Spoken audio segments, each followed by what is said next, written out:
Straight from in the morning. You're gonna need a bigger boat. I feel the need for speed. Roads, where we're going, we don't need roads. Snakes. Why did it have to be snakes? Hello and welcome back to another episode of the Film Nerd Podcast. I'm Vince, and for episode 34, I am joined by my very special repeat guests here, Mikey Bear, Daniel Middleton, joining me once again. How you guys doing? Doing good. How are you? I'm good. I'm always great when we're talking about movies, baby. Always great when we're talking about movies. Living the dream, right? Absolutely. If we can talk Daniel, I about think movies, you there's nothing opened better. every single podcast by saying that, living the dream. I should see if I can put together a montage of him saying Really? "Living the Dream." I'll have to go back. We'll have to go back and look at the other episodes. But we've the three of us have discussed a few movies at this point. We discussed obviously Zack Snyder's Justice League, and we talked about what was his zombie movie he did last year, Army of the Dead. We talked about that. But we're very excited to resume here with this episode, our long-awaited second part to our Lord of the Rings series. We back in June of last year, so this is 2022, back in 2021, we're almost a year to the date when we started doing our Lord of the Rings series. Our plan was to talk about every visual piece of Lord of the Rings that we could find and talk about before the new show on Amazon Prime premiered. It ended up getting delayed, and all three of us just could not get together. We had too many things going on separately, so it took a little bit of time, but here we are. Obviously, we're back here to finally talk about the main series of films. And the first episode that we sat down and chatted about the original three animated movies that came out in the late 70s and early 80s. If you want to check that episode out, I'll put the link in the description. Unfortunately, spoiler alert, if you haven't watched that episode of us discussing them, we didn't enjoy them that much. They were okay. We actually watched them together on a stream on Zoom because I bought the DVDs. It was very hard to find them online to stream them anywhere. So we watched them over Zoom and we had a good time checking them out. But we're obviously a little bit more excited here to finally talk about the Peter Jackson Lord of the Rings trilogy that came out from 2001 to 2003. Pretty much the films that really, as kids, kind of sparked our love for Lord of the Rings. This episode, we will talk about kind of our relationship with those movies, what we experienced growing up with them. And by the end of the episode, what we'd like to get into is discussing the extended cuts. So that will kind of be the focal point by the end is Daniel and Mikey for the first time had never before seen the extended cuts of these three films. And over the last month or so, both of them did watch all three extended editions. I myself, as I was just talking with these guys, have only been watching the extended editions for the better part of the last 7 to 8 years. When I went to Blu-rays and I bought the Blu-ray box set extended edition back in 2013, 2014, I pretty much haven't looked back. I don't remember the last time I watched the theatrical cuts, but anyway, to start this episode off, what we'd like to do is we're going to go around the three of us and first kind of open up by discussing our relationship with the Lord of the Rings when they came out from 2001 to 2003, kind of where we were at in our lives and kind of, what we remember from those movies coming out and seeing them and, what that meant to us. So who wants to kick us off here, Daniel or Mikey? When do you guys want to start? You want me to go? All right, I'll get out here. I couldn't tell Mikey was pointing at the screen. I wasn't sure which window he was pointing at. Just not me. So I'll kick things off here as far as kind of what was going on in my life. I mean, we're all the same age. We were all relatively the same time in our lives. Mike and I were both at St. Gerard. Vincent, I think you might have been at Hayes at this point in time. Or were you still at St. Gerard? No, I'm still at St. Gerard. St. Gerard, okay. So, I went to Delta Center. I switched to public school in fifth grade. In fifth grade. Okay, so we were all at St. Gerard at this point in time. But what I remember being at St. Gerard, and I remember I never saw the Fellowship of the Ring, the theatrical version, in theaters. However, I do remember seeing both Two Towers and Return of the King in theaters. And I remember, for whatever reason, I don't know why I have this thought in my mind. There's just like certain things, certain memories that I have growing up. But I remember Matt Koval talking about Lord of the Rings. I remember him specifically talking about like some part in the movie. And then I remember seeing like an advertisement. This is like, mind you, back when I was like 9 years old. So I don't even know how I'm remembering this, but I just remember seeing like an advertisement on like on television, and it like clicked with him talking about Lord of the Rings and then seeing it.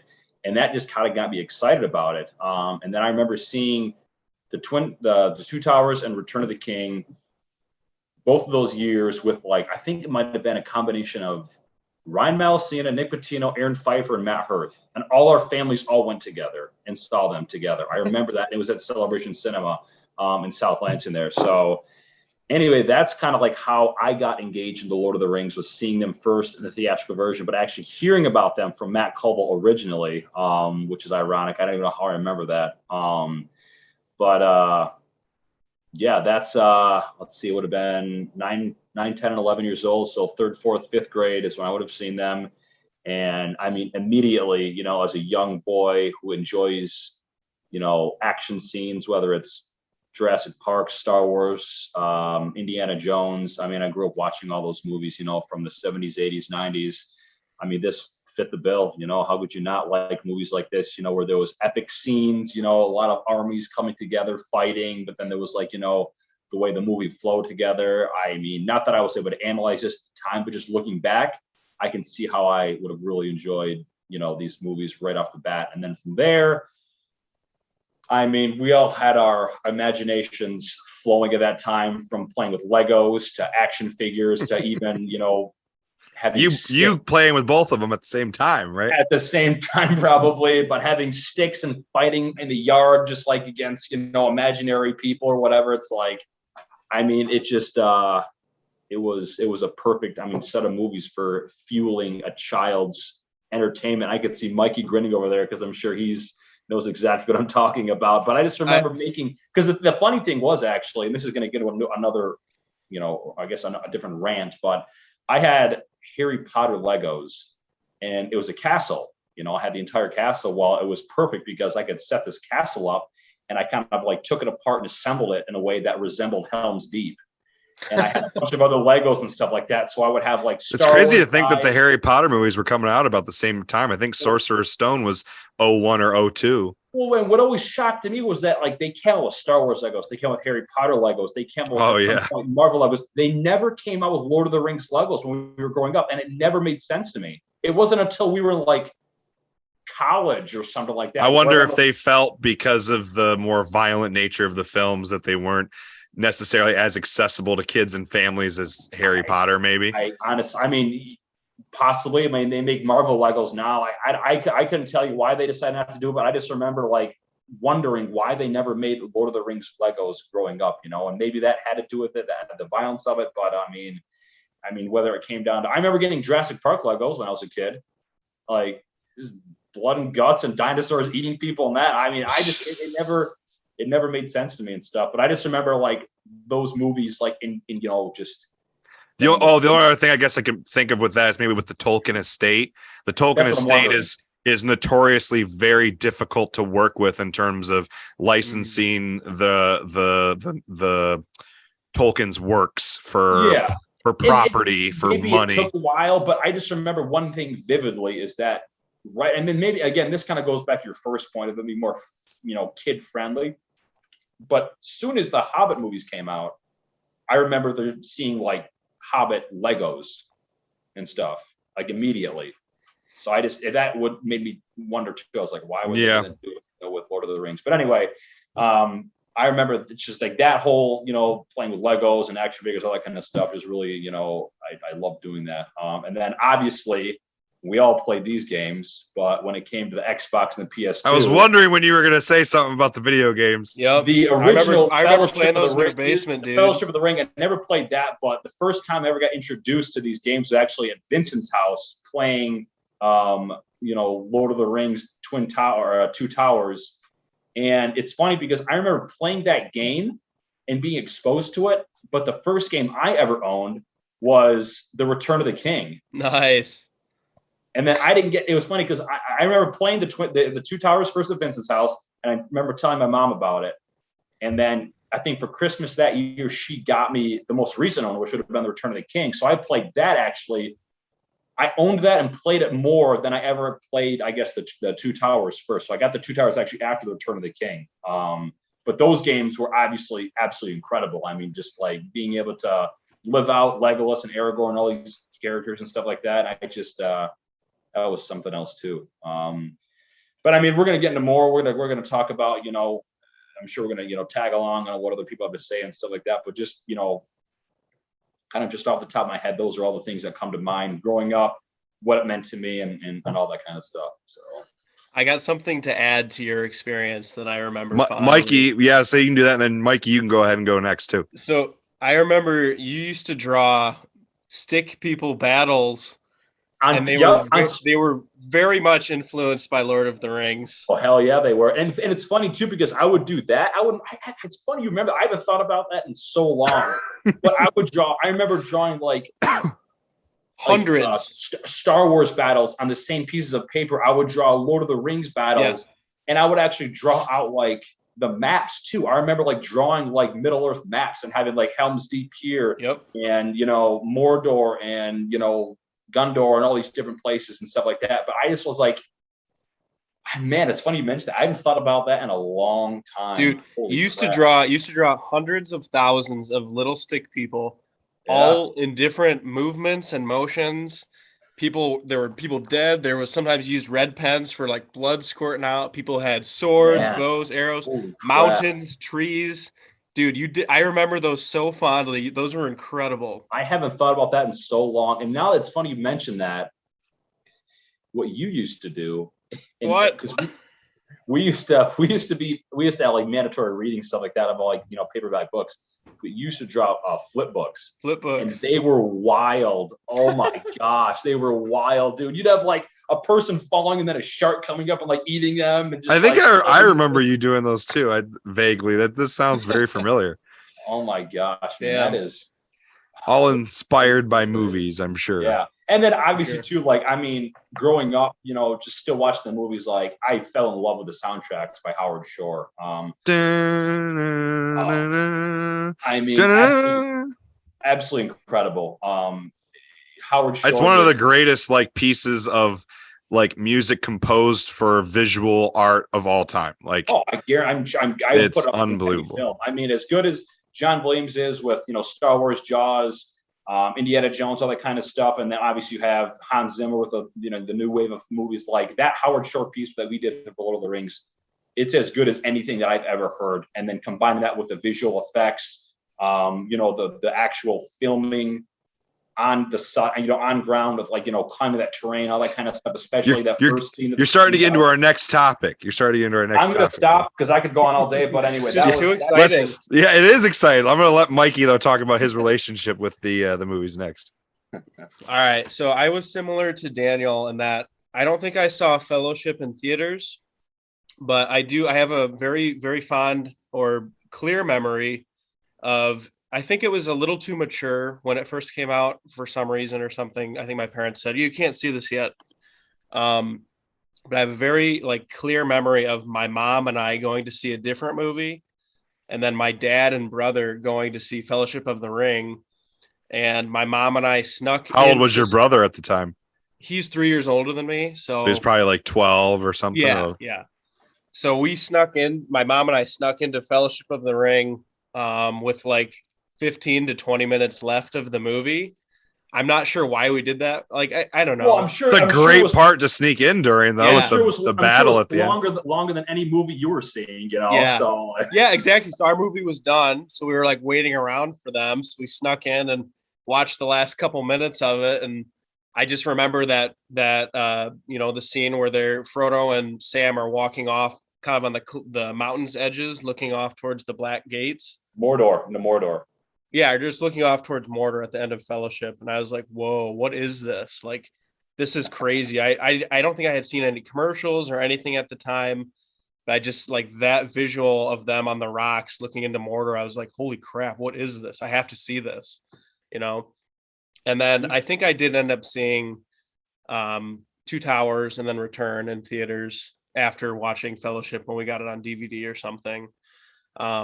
But yeah, as far as my relationship goes, it's it was a great thing to talk about in school. All the kids were talking about it. Daniel and I shared this love for it.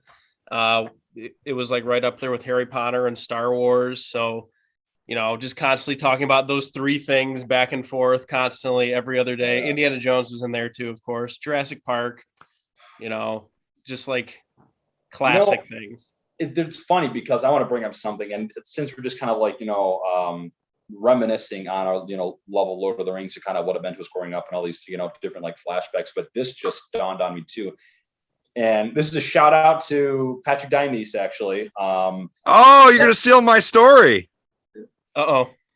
I think you might be stealing my story, maybe. Well, this happened in 8th grade, actually, when I was. Okay, then that wouldn't be my story. So, yeah, it wouldn't be. Okay, never mind. I remember this vividly, and I love you, Patrick.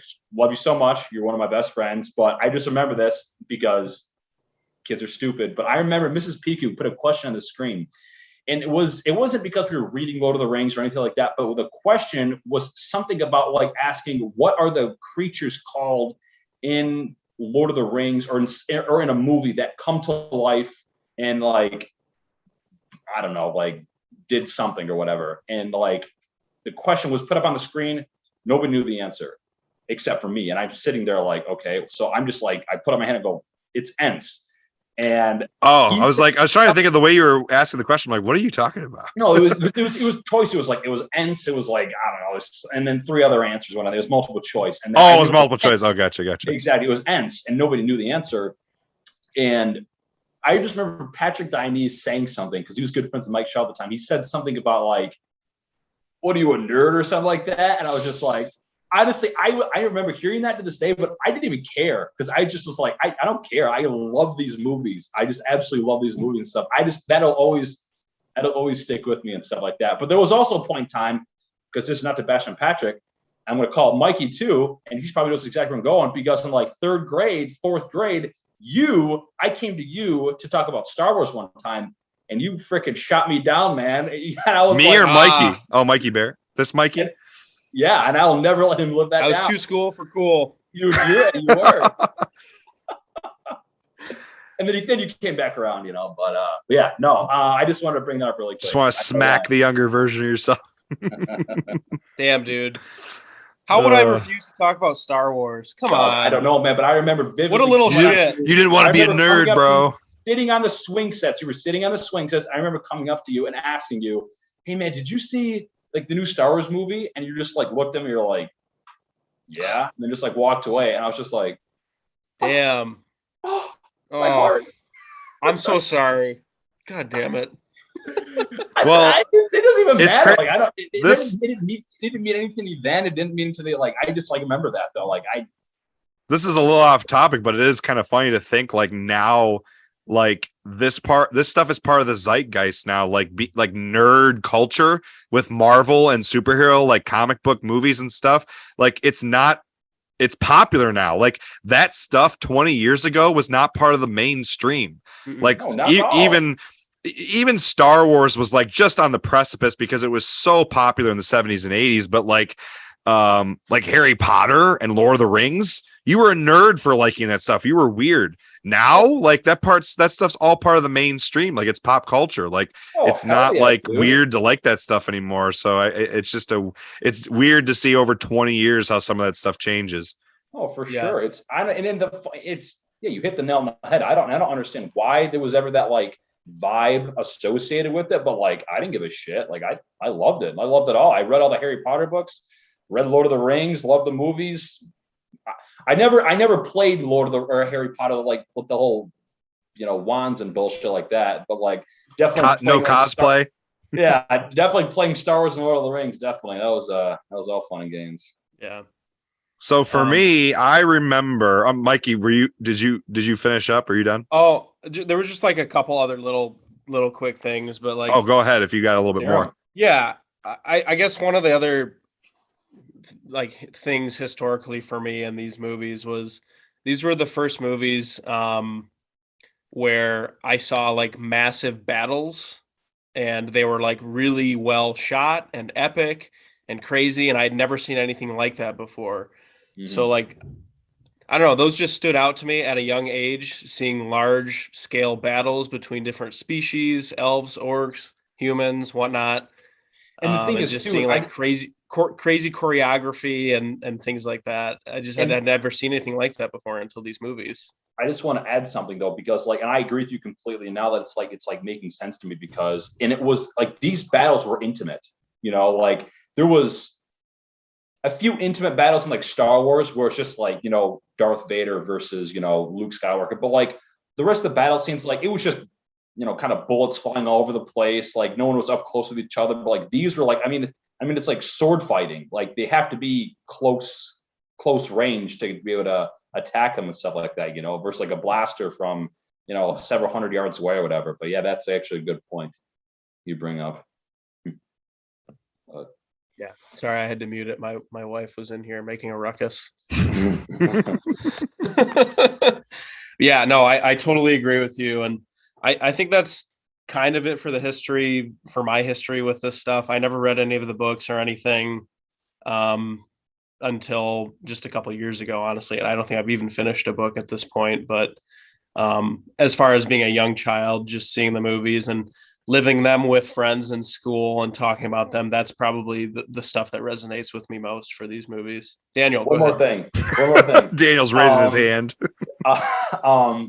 It's funny because even though these movies aren't like, I mean, there is some minor comic relief in these movies, but they're meant to be taken very seriously. But I just love over the years how there's been certain quotes that I've utilized in my almost like my day-to-day life, whether it's with friends or family, like meat's back on the menu, boys. Like you and I always, if Daniel and I are together for an extended period of time, I think at some point man flesh will be said. Some point, man flesh. What is it? What do you smell? Daniel and I have probably used that quote around each other for the last 15 years. It's carried longer in than my that. dad. 17 yeah, years. it's carried in my dad. Like my dad, every time he'll shoot a deer, like during the fall, he'll send me meat's back on the menu, boys. It's just like things like that. And just like, you know, Smeagol, how many times have we impersonated Smeagol? Oh, yeah. Just like, holy crap. Oh, precious. Yeah. Like, holy What's crap. told us, precious? And it's not even, like I said, it's not meant to be comical, but at the same time, it's so quotable. And then we do it in our day-to-day lives. It's just like, it turns comical. I don't know. I love it. I love that so much. Potatoes. I've probably said that. I've said that many times. Potatoes. Mm-hmm. Fry them, mash them, stick them in a stew. No, it's boil them, mash them, stick them in a stew. Boil them, mash them, stick them in a stew. There's some remix of that line. Oh, man. Mikey, you does that pretty much take care of your relationship as a kid? I think so. I think that covers it for me for the most part. But yeah, just so quotable on so many levels, both comedically and seriously, and any way you can take it. Just those quotes fall like every single day out of my mouth. So I remember my very first like vivid memory. So I have a September birthday, so I would have turned 9 in September of 2001. And I remember very vividly the commercials on TV for that movie. Growing up, like watching TV was like a family tradition. Like we had shows that we watched, like we watched Malcolm in the Middle as a family. We watched I remember my parents letting my brother and I watching Friends and Seinfeld pretty much from the age of like 6 or 7, probably a little bit too young to be watching, but they would let us watch. I remember watching Will and Grace and That 70s Show. We just like sitcoms as a family was like what we did like on Thursday or Friday night. So I watched a lot of TV. So I remember seeing the trailers and the commercials for those the Fellowship of the Ring on TV. And I had no idea what Lord of the Rings was before that. I mean, anyone listening, maybe if you're younger and you're listening, like when we were 9 years old back in 2001, 2000, the internet was not like that accessible to kids our age. Unless your family had like high speed internet and like a really nice desktop computer, it wasn't like you were getting on the internet and exploring this kind of stuff on your own. You just had to see it on TV. It didn't have internet at my house till I was 12. We got Comcast high speed when I was 12. That was my first time experiencing the internet. So the only place I was seeing this stuff was on television. And then I will this is the earliest memory that really sticks in my mind. At Christmas in 2001, so it was like, I think it was Christmas Eve. It was the day before Christmas, because we always went to so Daniel's my cousin on my dad's side, so we were for Christmas Eve. So Daniel wasn't there because this was my mom's side. We'd always go to my mom's side of the family on Christmas Eve. And my older cousin Dominic, so Dominic, if you're listening, maybe you'd remember this. Dominic is 5 years older than me, 6 years older I think he's 6 years older than me. So when I was 9, he was like 14 or 15 at the time. And we would always, for Christmas, my brother and I and him and his siblings and some of our other cousins would hang out in the basement and play video games. They had GoldenEye and 64 and all this cool stuff in the basement. And he had just seen Fellowship of the Ring like that week. It was like the day before. It was like a day before, a couple days before he had seen it, and he could not stop talking about it. I just remember 9-year-old me just enamored listening to him describe the fight scene between Aragorn and the head Uruk-hai. He described in detail that entire sequence to me. I just remember like being like just listening to him describe the scene in this movie, and he told me his entire theater, when Aragorn cut his head off, started cheering. Like the whole theater went nuts and was cheering. Wow. And I just will never forget this because he was so animated telling this to me. And I'm like, I gotta see that. I'll just never forget. I'm like, I gotta see this movie. I gotta see this movie. Because I had been begging my mom to let me see it, but she wouldn't let me because I was only 9. She's like, oh, you're too young, which was so ironic because Daniel, you probably remember this. Our parents would let us watch Indiana Jones, which even though they rated PG, Temple of Doom. I remember Temple of Doom gave me Jurassic nightmares. Park. And yeah, Jurassic Park. I remember watching Park. Jurassic Park in kindergarten. I was 6 years old. I remember watching Jurassic Park, which is way more. Yeah. It's not that it's more violent, dog. That movie for a 6-year-old is like scarier. It's way scarier. It's way more intense. The kitchen scene with those velociraptors is by far one of the most terrifying scenes in any movie. My mom would justify it as like it was different. We were watching that stuff as the family or something like I don't know. She would. I don't know. I'd have to ask her how she justified. I just will never forget. She asked me. She goes, "How old is Dominic?" And I was like 14 or 15. How old are you? 9. How old or what's the movie rated? PG-13. There you go. I just remember her like having this like really like sassy conversation with me. And I'm like, you know, older me would be like, fuck you, mom. But young me was like, you know, just like, fuck you, mom. Know, sad. I was just sad. I was just defeated. Like just completely defeated. So then what happened is my mom like was gone. So this would have been the following summer, I think. And RIP to Family Video, because my dad was home alone with my brother and I think it was like an entire Friday or Saturday, like afternoon and evening. My mom was out with friends or she was gone. And my dad took my brother and I to Family Video. And my brother and I begged my dad to let us rent Fellowship of the Ring because Two Towers was coming out in 5 or 6 months or whatever. And we begged him because my mom wouldn't let us, when you're little and you pull that whole go against your mom behind your dad's back and vice versa thing. Yeah. And so my dad did. He rented, and my dad was always cooler in terms of the movies we watched. He was the one who would watch Jurassic Park and Indiana Jones and stuff with us. But so he rented it. And I remember my dad hadn't seen it either. My dad didn't know anything about Lord of the Rings. And me, my brother, and my dad in our living room watched The Fellowship of the Ring. We rented it on DVD and watched it. And I just remember we had just gotten a DVD player, I think like the year or two before, and watched that movie, man. And my dad loved it. We all loved it. We had a great time watching it. And then, so this is where Patrick Dinese comes in. So I remember my mom came home and was pissed, by the way. She was not happy. But then at that point, how is she going to deny my brother and I seeing the next 2 films? Daniel's raising his hand once again. Daniel, in the front. Just really quick. So this goes back to what you talked about the internet. Back in those days, yeah, not that even if I was a 3rd grader now, getting on the internet, I still don't really know what to do. But it was all about word of mouth. Everything spread word of mouth. I remember hearing about it from Matt Colville. I remember. Yes, yeah, word of mouth was definitely a big thing. Yeah, you heard it from Dominic. Like it was all like word of mouth. It's just that. If you weren't seeing the stuff on TV, it was word of mouth. Yeah. Yeah, but even still, like you saw a commercial for it, you're like, oh, what's that? You had really no idea of finding out what it was unless you talked to someone that had Yeah, read the like book my and seen the cousin movie. gave it a glowing endorsement. Like he's the one Exactly. who's like he was like giving like a review to me and little 9-year-old me and making me all Exactly. excited. Yeah. So the trailer just kind of intrigues you, but yeah, when it's like people you know. But so then Two Towers comes out, December of 2002, and Daniel, I swear, maybe Mike, I don't know if you were there, but Daniel, I swear you were there. Patrick Dinese had his 11th birthday party. It would have 10th. It would have been 10th birthday party. And Lisa, his mom, Lisa, you're the best. She took all of us to go see the Two Towers at Lansing Mall Cinema. And it would have been, I don't know, probably we were talking about Robert Sullivan. Anyone listening, unless you went to St. Gerard with us, you didn't know these people. Who was there? Who was all there? I want to say, I thought you were there, Andrew Robeson, Robert Sullivan, maybe Eric Simon. I thought it was a whole group of people. What grade was this? There was a point in time where 10 years old would have been fourth. It was my last year at St. Gerard. It was fourth grade. My last year at St. Gerard. There was a point in time where we did this, and I think it was.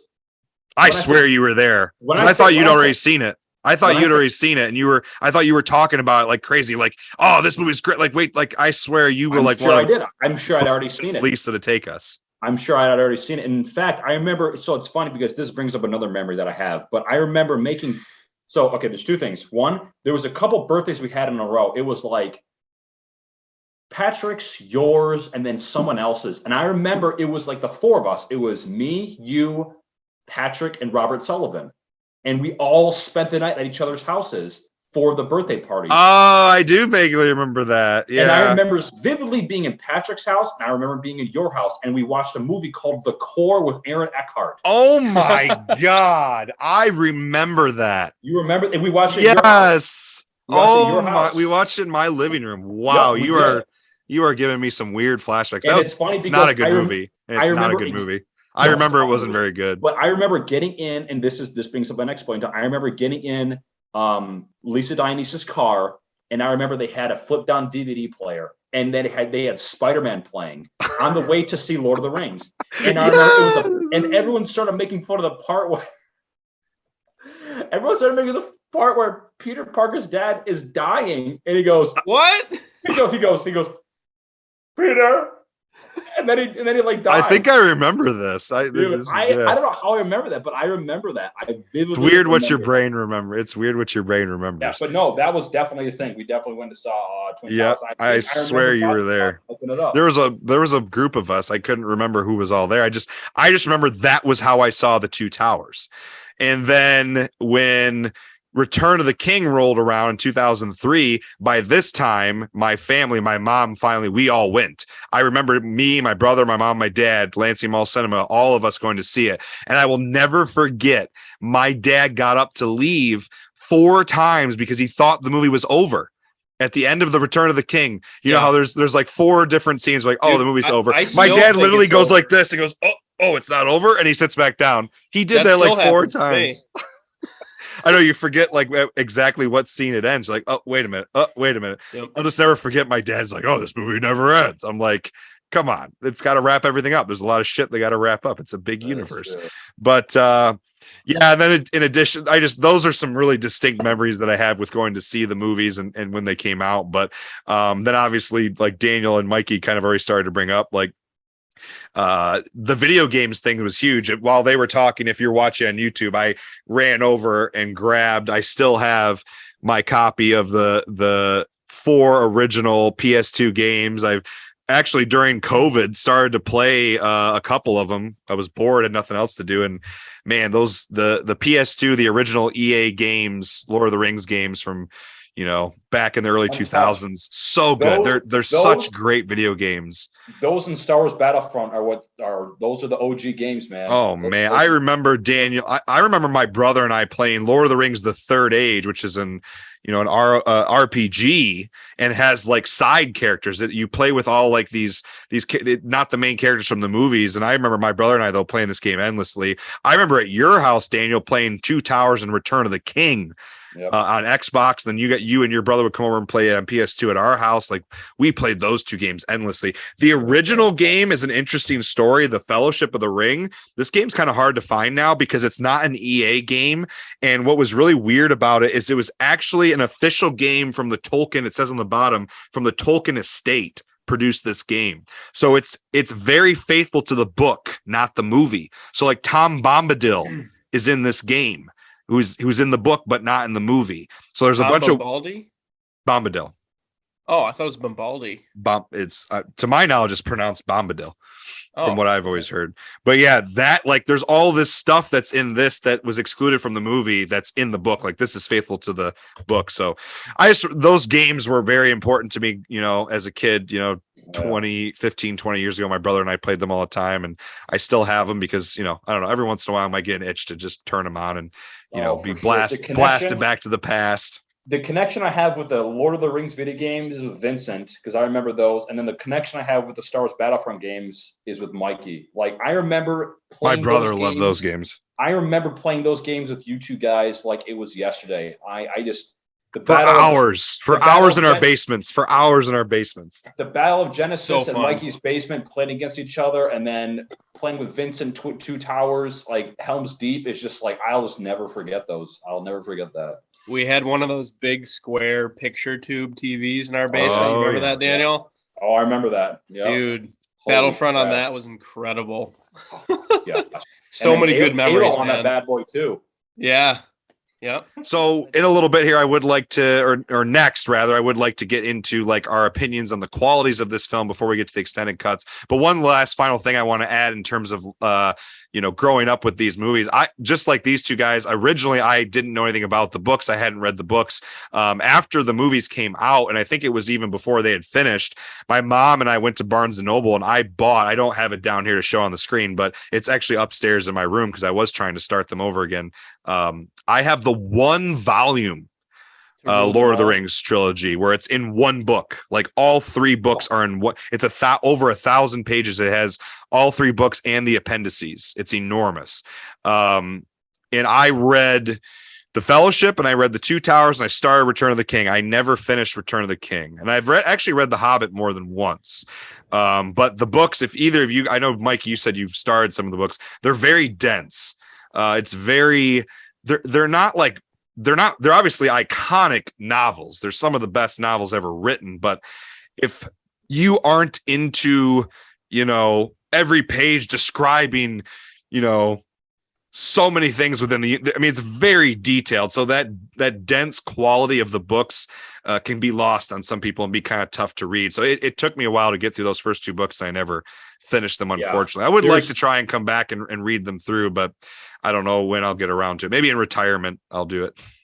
I know someone like Stephen Colbert, who's like the biggest Lord of the Rings nerd on the planet, has read them like 100 times or something. I don't know how people do that, but I don't know about that. I mean, I'm just relating it to more kind of like, mythological books, but like compared to Harry Potter, Lord of the Rings is so much harder to read. I mean, Harry Potter is so easy to read. I mean, with that though, I would say Harry Potter is more aimed at kids and young adults, whereas Lord of the Rings is like it's supposed to be like it's fantasy for adults, so it's far more dense. It's meant for an older audience. The Hobbit is literally a children's book. The Hobbit's an easy read. It's like 200 something pages. I don't even think it's 300 pages, and it's a children's book, so that one's much easier to read, which is why it's so funny. We'll get into our next episode whenever we get to it. We'll talk about the Hobbit movies, and we'll talk about how ridiculous it is that little children's book, they made it into 3 films, which is obviously a cash grab. But next thing I want to transition to in here before we get too sidetracked is I would like to kind of, for a little bit before we get to the extended cuts, talk about what we think about these movies from a critical lens. Obviously, we've watched these movies many times. I can't speak for these guys, but personally, this is an annual watch for me. I every year, when people ask me my favorite movies of all time, I just always say the Lord of the Rings trilogy. I just include it as like one movie in my mind. Like every year I will sit down. Usually it's on Christmas time, somewhere around winter break, because I have more time on my hands. I will binge all 3 of them in like a weekend once a year. Always do. They mean that much to me. So now that we're much older, all three of us really love movies. We do have kind of a more of a critical lens. I especially, I know Mikey does too, and even Daniel. All three of us really are much more critical. I would assume. Again, I don't want to speak for you guys, but when we're watching movies now, I sometimes will refer to myself as a bit of a snob. I don't like to think of myself that way, but I mean, I will sit there and, people that love certain movies, I'll be like, the X, Y, and Z I don't like about this movie, So what do you guys, whichever one you want to start, kind of want to get into, just kind of, we don't have to get into each individual movie. If it happens, it happens. But just in general, now watching it, and, we're almost 30 years old at this point. What are your kind of thoughts in terms of just the pure quality of the films? Theatrical version or extended cut? Just in general, I in my opinion, the in terms, if you want to get into the music, the acting, like every aspect of filmmaking in the extended is still just as good as the theatrical. But in terms of your opinion on the scenes and stuff, that's up to you. But I mean, well, since we're not talking about the extended version, I think there is a contrived effort in the extended version in some of the scenes, in my opinion. Let's hold off on the extended. That's my point. We'll get to that later. We'll end with that. That's gonna be, yeah. I was gonna say we'll get to that later, but I just wanted to put that note that's what I think of that. But we'll cross that bridge when we get there. But I just overall, again, we talked about this. We talked about this before the podcast or during it, but the Howard Shore soundtrack is as good as any soundtrack you ever hear when it comes to comparing it to Alvin Silvestri. When it comes to comparing against, John Williams, Hans Zimmer, any of these composers and stuff like that. This soundtrack, the way it was scored, the way it's fit to the scenes was absolutely incredible. There's one movie that I kind of go back to that uses the same soundtrack and the original as the new one, and it's Jurassic Park. The original Jurassic Park, the soundtrack was absolutely incredible by John Williams. The new Jurassic Park that came out, the new like they came with 3 new ones, whatever first one was. I just thought that they forced the music into certain scenes. I just didn't feel like that went at all. But the way that they put this together, Howard Shore and The Lord of the Rings, it's as good as any original soundtrack you'll see in any movie. And then as far as the acting goes, I mean, you guys nitpick more than me. And this is kind of my beef with the extended editions, but again, we'll get to that later. I thought the acting was done quite well. The thing that gets me is Do you think it's interesting that of all the Oscar nominations these movies received, there was not a single actress, actor, whatever nomination for any of these movies? All of the nominations were writing, directing, Best Picture, and technical awards. There wasn't a single acting nom for these movies. I think which is odd because. Yeah, go ahead, Mikey. I was just saying, which is odd because if there was one, I mean, let's put it this way: if you were to nominate one person for an Academy Award or whatever, for acting, I just want to hear you guys' opinions because I have mine without hesitation. I would say Aragorn for sure. I would say Elijah Wood definitely does not deserve an Oscar for these movies. Elijah Wood does not deserve it. Vincent? Really? You guys don't like Elijah Wood in these movies? I like Elijah Wood. I just don't think his acting is as good as... No, I'm not saying Elijah Wood. I'm like him as a person. I'm saying these movies. You don't like him in these movies? I think he plays Frodo. I think he plays Frodo well. I don't think he plays... what am I trying to say? I think it fits for Frodo. I just don't think it's as... You don't think it's Oscar on par worthy? with some of the other actors in the group? Yes, gotcha. The character. It's kind of hard to explain, but the character as well, though. Too, I just feel like it's in my opinion, it's just not worthy of an Academy Award or an award. I never question him as Frodo, but as far as like acting skill goes, he's not on par with like I would say half of the other actors personally. He was the youngest in the cast at the time. Yeah. Elijah Wood, I think, was 21 when he was hired.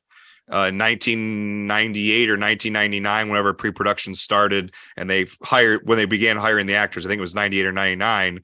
And they started filming. I think they started filming 99, 2000, somewhere in there. He was like 20, 21 years old. I mean, he was That's wild. The youngest by far. I mean, you can see he's very much a baby face, which I think fits the character. I mean, it seems while we're talking about this, and before I will mention before I get into this thought that I just popped into my head. I will say that I agree about Viggo Mortensen. I think Viggo Mortensen probably is the standout. Or the other one would be who plays Gandalf? I can't. Yeah. The actor's name is slipping my mind. Help me out. It's Oh my gosh. Is it Magneto? yeah, it's Sir Ian Malcolm. Ian McKellen. Ian McKellen. Good Okay. Lord. Yeah, geez. Okay. Isn't it Magneto? Is that his name? Yeah. Ian McKellen is probably the other standout. There's one more that in my mind, it's such raw emotion. It's such soul. In my opinion, it's Sean Astin and Samwise Gamgee. Okay. He's the heart and soul of the movies. His role as Samwise Gamgee is filled with such raw emotion. It's absolutely incredible. So something that I did, and I didn't end up finishing it, and I plan on finishing it, but in preparation for this episode, which again, a year ago was the last one, I began last fall and winter watching on the Blu-ray box set for the extended cuts, has in each case for each movie, there's the appendices, which anyone familiar with this box set knows that the appendices have it's like 100 hours of behind the scenes documentaries and featurettes about the making of the film. And I've watched almost half of it. It's a lot. I mean, I watched everything on The Fellowship, and I watched, I think, almost half the Two Towers. I need to go and finish it. It's quite a task to go through and watch it all. But one thing that's interesting is listening to Peter Jackson in the early pre-production. If you watch the appendices, the behind the scenes discs from The Fellowship, those discs really focus on pre-production and the painstaking process of just them trying to get this movie into pre-production, the writing process, getting the funding, getting the money, doing the casting. And it's interesting listening to Peter Jackson discuss how to adapt this novel, because for a long time, Lord of the Rings by many people was deemed unadaptable, right? We talked about this with the animated films that we discussed, how there's a lot of people who looked at this and said, you can't make this into a movie. There's no way. And so that was the trouble. And him and his two other writing partners, Fran, I can't think of her name, and Philippa Boyega. I can't remember those. It's two women who were his writing partners. And one of them is like they're not married, but it's like his domestic partner. So the three of them were like collaboratively writing and creating the screenplay for the film. And what they ended up coming up with, and they talk about this in the documentary and the featurettes, is they decided, we got to have a protagonist. The books don't really have a protagonist. It's just this world. So they really center their movie around the relationship of Sam and Frodo.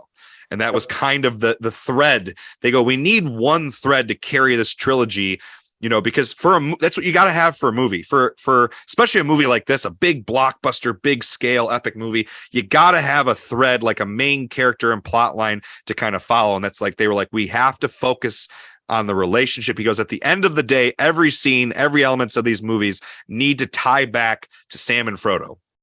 And their relationship. And I think it's interesting that you brought that up, because I think their relationship, and particularly Sam, is the heart and soul of the film. Absolutely. And the tying back earlier, rewinding a little bit, my other thought I had when we were talking about casting, talking about acting and the Oscar noms, how well cast are these movies? Especially as someone who has read, incredibly accurate. It's incredible. Well, and I've read most of the books. The only one I didn't quite finish was Return of the King, but it's interesting when you read them.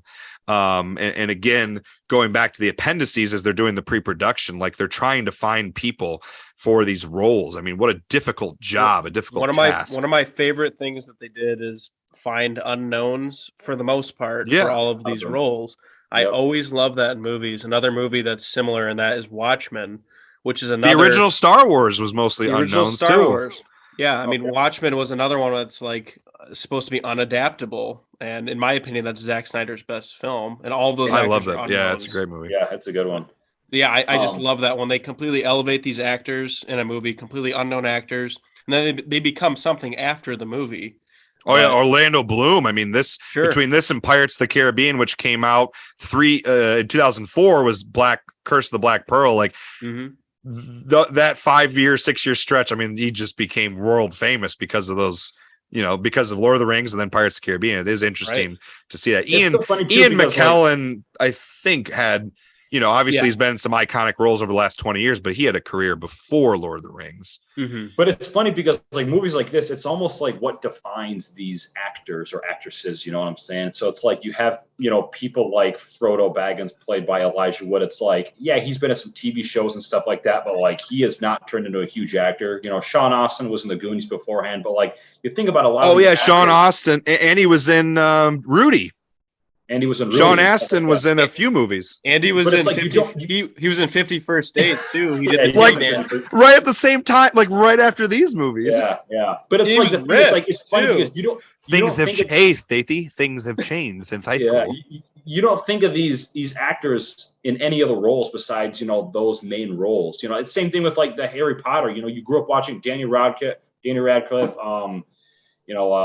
Grint or whatever his name was. Yep. What's his name? Robert Grint. Rupert Grint, Emma Watson. Yep. It's like those will always be those characters. And sometimes I feel like that has a tendency to be elevating or it can kind of plague them, and in the instance of like Orlando Bloom, it really, kind of set his career up. But like, then you look at like Daniel Radcliffe, Harry Potter, it's like, how well does he play other parts? He's always going to be a Harry Potter in my mind. Daniel Radcliffe, I don't know how much you guys have followed his career in the last 10 years. He has made some fascinating really admirable career. We're getting a little off track, but since you brought Daniel Radcliffe up, I love he's been doing really weird, unique Swiss Army Man. I just showed that in my film club at the high school. So he plays a dead farting corpse. Honestly, an incredible performance. Hey, did you guys see Guns Akimbo, where he plays this guy who has guns nailed to his hands? No, I need to though. I've been. He's done some really weird movies, and I give that guy a lot of credit. He did that Lawrence movie. He's been in a few other ones too. I mean, let's put it this way. I'm not saying that these people don't go on and do other acting and stuff like that, but it's like Harry Potter was him. Like that was it. Yeah. Oh yeah. You'll never Elijah Wood. I'll never look at Elijah Wood other than Frodo. I look at him, I see Frodo. He's Frodo Baggins. When I see Orlando Bloom, I think Legolas. When I see Viggo Mortensen, I think Aragorn. Exactly. But Legolas is a little different because Orlando Bloom, I think both a combination of Pirates of the Caribbean and Lord of the Rings. But even like Viggo Mortensen was in Hidalgo, he was in the Green Book. But it's like he's always going to be.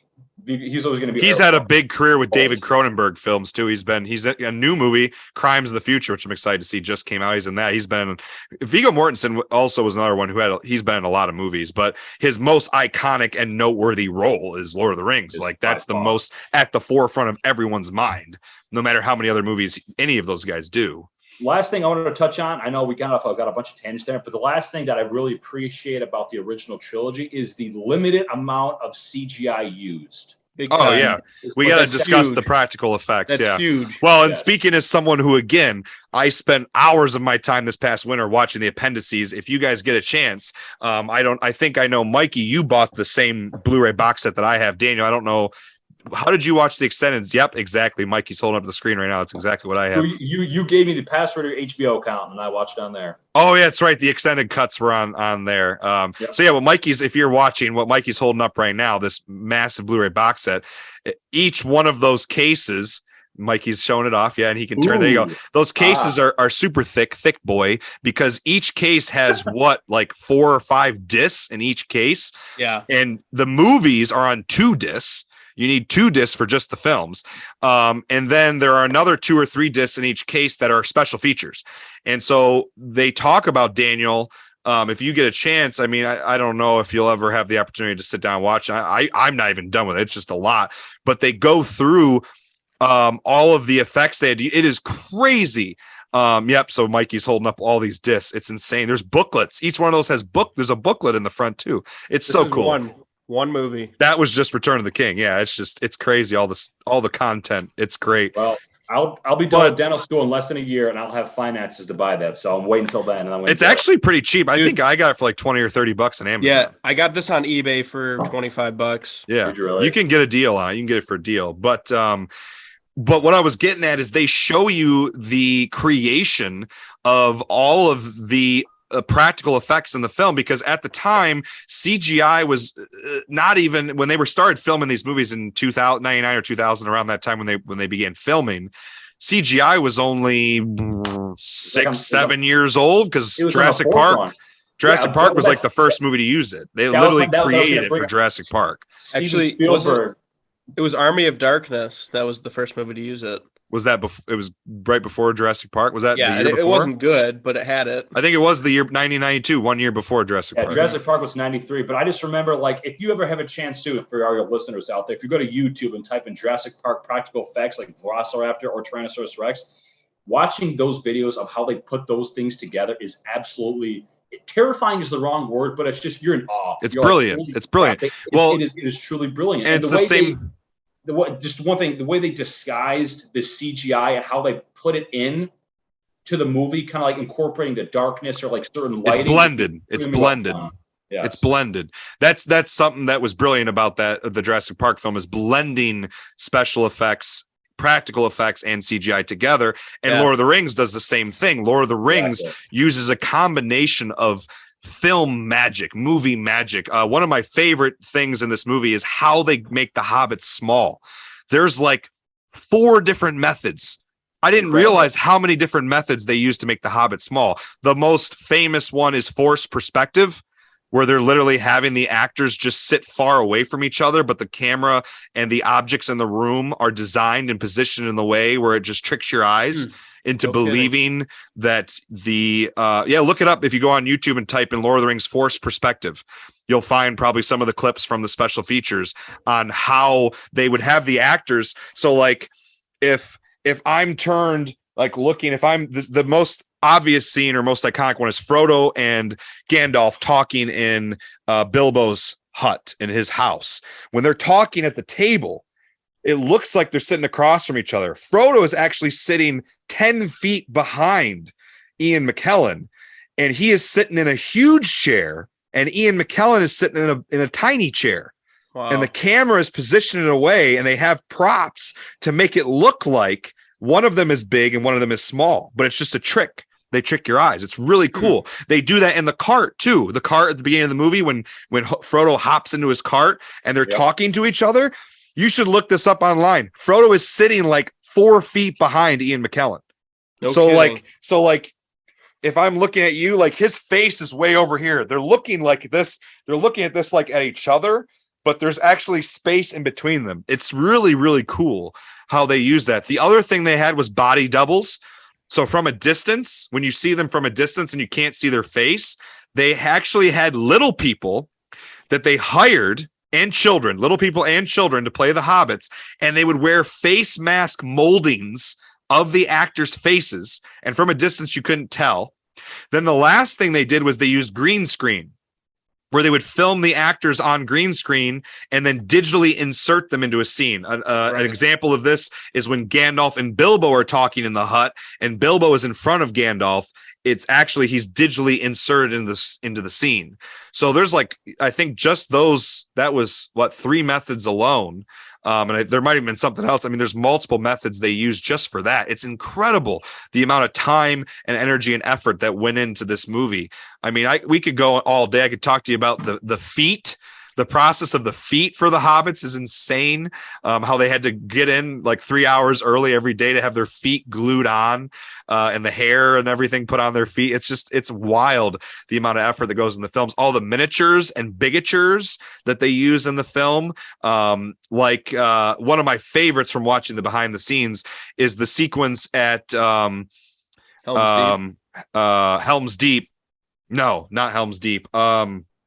What's Saruman's tower called?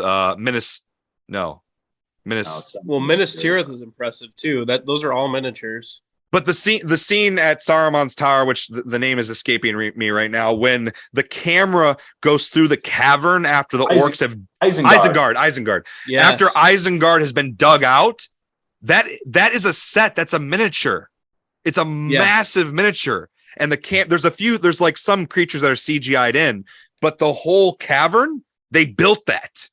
Like, it's crazy watching the behind the scenes of them building. Like, it's massive. And the camera, like, just they take the camera on a crane and fly it through the cavern. that they built. It's not CGI, it's real. And 20 years later, these movies hold up so well because most of what you're seeing on the screen was built, was created, is real. The use of CGI is, like Daniel was saying with Jurassic Park, it's mixed in. It's very limited. Yep. I'll say they did that so well, and it's so evident nowadays because everything is in 4K. Everything is in 4K focused. They don't do this blur effect on CGI that's in the background. It's like they want to brag about how good they are at doing CGI now, and it pisses me off because it just highlights that it's CGI. I wish they would do more blur effects and kind of set things back into the backdrops more because it's blend it better. Yeah. Yeah. I think that's what a lot of I agree with you 100%. A lot of the new movies. There was an article that just came out in response. I don't want to get too off topic, but I mean, this is on topic to what Mikey's talking about with Lord of the Rings here, with the release of Top Gun Maverick, with so much of that movie being done practically, actually the actors being in fighter jets and them setting up massive IMAX cameras on the fighter jets and filming these sequences with pilots, actually flying them around. They say people are realizing what they've been missing. There's been so few major blockbuster films over the last decade, really since Marvel has taken the forefront, that have been practical effects. I think of Mad Max Fury Road. Yep. I think of Blade Runner 2049. I think of Mission Impossible Fallout. Yep. And now Top Gun Maverick. Yeah, Tom Cruise is in 2 of those movies. I could, any of all of the last 3 Mission Impossible movies, a lot of the stuff is done practically. I mean, the John Wick movies, a lot of practical stunts. Like I could probably think of some other ones, but a lot of Christopher Nolan movies, I feel like Christopher Nolan's films are mostly practical.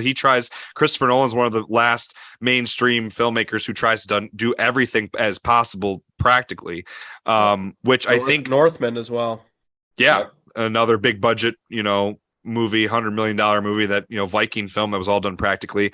A lot of people realize after seeing some of these movies that you realize what you miss. You miss realism in your films. You miss something tangible, right? And I talk about this. I do a film club and a film class where I teach, and I talk about this with students, like having something in camera, right? Whether it's a miniature or a bigature or a prop or prosthetics or animatronics, but if it was built, it's real. You can touch it, and audiences can tell what's real. But like Mikey's mentioning, when you start to see so much CGI, we know what CGI looks like now, and it just becomes stale. It becomes very bland. It's very bland and boring.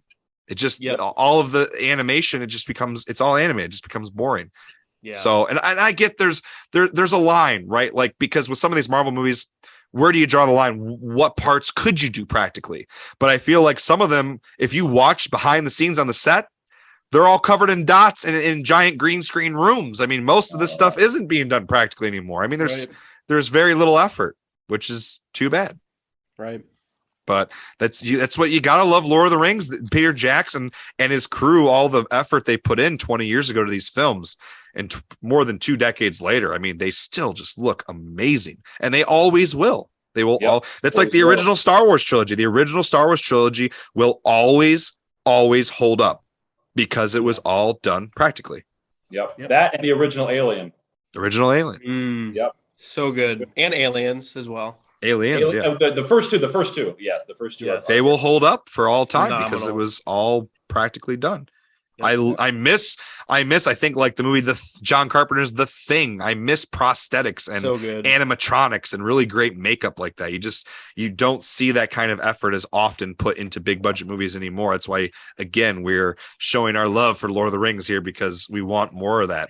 Top Gun Maverick. We need more of that kind of stuff. We need more of it. Yes. As much as people hate on the new Star Wars trilogy, they had a lot of physical effects, which I really, really appreciated. Some of the aliens.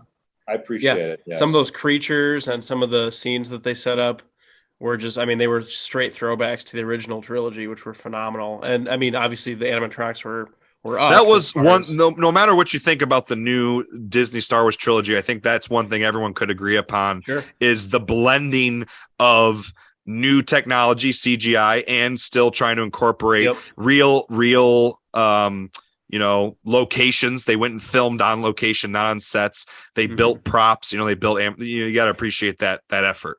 At Absolutely. least whatever you think of the storytelling, is a whole different story. But that effort and the technical aspects, I think everyone can agree is great.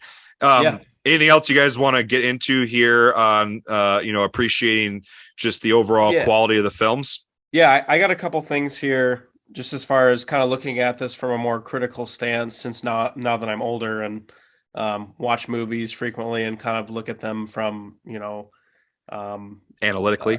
Yeah, exactly. One of the things that stood out to me this time that I had never noticed before, and I knew it was there and I knew it was good, was the sound editing of these movies. Oh yeah, the sound design. Oh my God. In the special features, if you get a chance to watch special features, Mikey, they go over all this stuff. I'm definitely going to, but there were just I want to say in The Fellowship more than the other ones, there were moments where we have a pretty nice sound bar that's attached underneath our TV.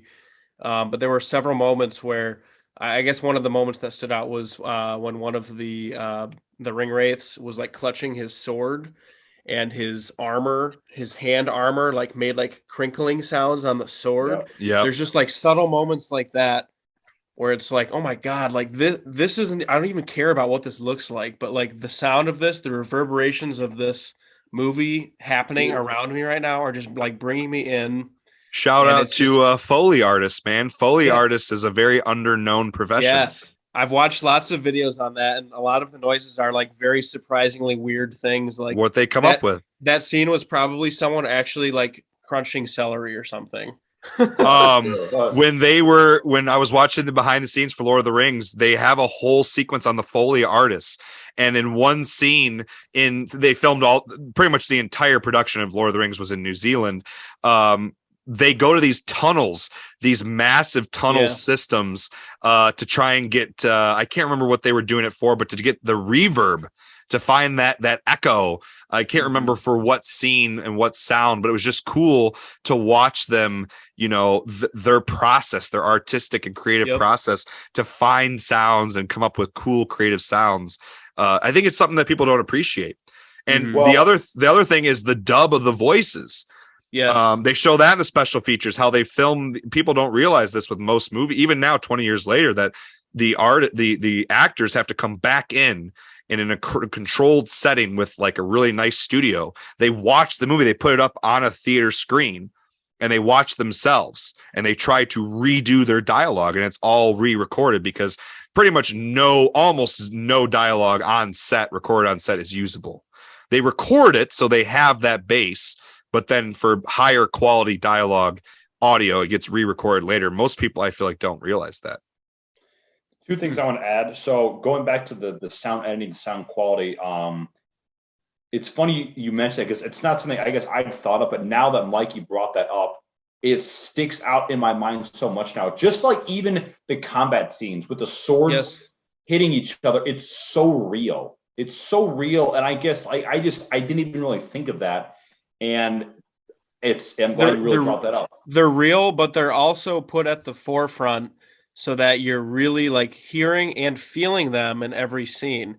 The sword hits, the clenching of the swords, the horses' hooves hitting the grounds. They're all sounds that like reverberate, especially if you have a good sound system. Like you feel the bass of all of these scenes, and they almost like rumble your chest. That's and awesome. We watch movies all the time. I can't even remember the last time when I've felt where you notice the sound. Yeah, exactly. Where it like in your mind you stopped and thought about it. Yeah, I was not consciously trying to pick that out in this movie. I was just like, whoa, this is affecting me right now. This is crazy. And paired with the visuals, obviously, but it's just unreal, absolutely unreal. And I think each movie was nominated for sound. And I think 2 of the 3 won it. I think so. Yeah, and that sounds Oscars, right. You said you called what were these effects, Vincent? Foley artists. Foley artists. That's the title of people who create sounds for movies. Yep. And it's funny because I guess I didn't even know that, but there's one particular movie I stumbled upon, and I'm going to tell you guys the name of it in just a second here. But there's certain sounds, not necessarily when it comes to the actual acting and the scenes, but more along the lines of like the soundtrack and how it's not true soundtrack. It's more like sounds that are just put in, but it's Man of Steel. If you ever watch, go to YouTube and you type in like the sounds of Man of Steel, there's like, I can't remember if it's Hans Zimmer or who it is, but they have like this, and it's not Hans Zimmer, it's someone else. There's like they go up to like that'd be separate house. from the music. Yeah, exactly. There's like a shed, and there's a bunch of these just like random objects that are just like metal or like any type of metal, like brass, tin, whatever it is. And there's different shapes, sizes, and they're like hitting them and they're touching them in certain ways. And they're just making these like weird noises that like, it's like almost alien. And when I hear that, I'm like, holy crap, that is literally from Man of Steel. I can hear that in the movie. And I don't know, when you guys were just talking about that, I all of a sudden I got a flashback to watching that video and hearing those weird sounds that you don't hear in everyday life. You know, it's got to be unique pieces of metal or just objects that are shaped and formed a certain way, and they just make that sound, and it's really neat. The original Star Wars movie was one of the first movies to kind of pioneer some of like the bizarre things or bizarre choices for some of these sounds. I've watched a lot on Star Wars, but just some of the things that the sounds that we have come to know and love in Star Wars are really bizarre things. Like some of the blaster noises, they hit like a tension cable that's attached to a telephone pole. And how about the Jurassic Park Tyrannosaurus Rex? Is it a combination of like 4 or 5 different animals? Yeah, there's like a lion and it's like a lion, a dolphin, I don't know what the hell it is. An elephant is in there. Yeah, it's crazy, man. Yeah, it's fascinating what they come up with. When the T-Rex bites someone, it's actually someone snapping celery in half. Yeah. It's cool, man, what they come up with. It is really cool. But yeah. Anyways, Lord of the Rings.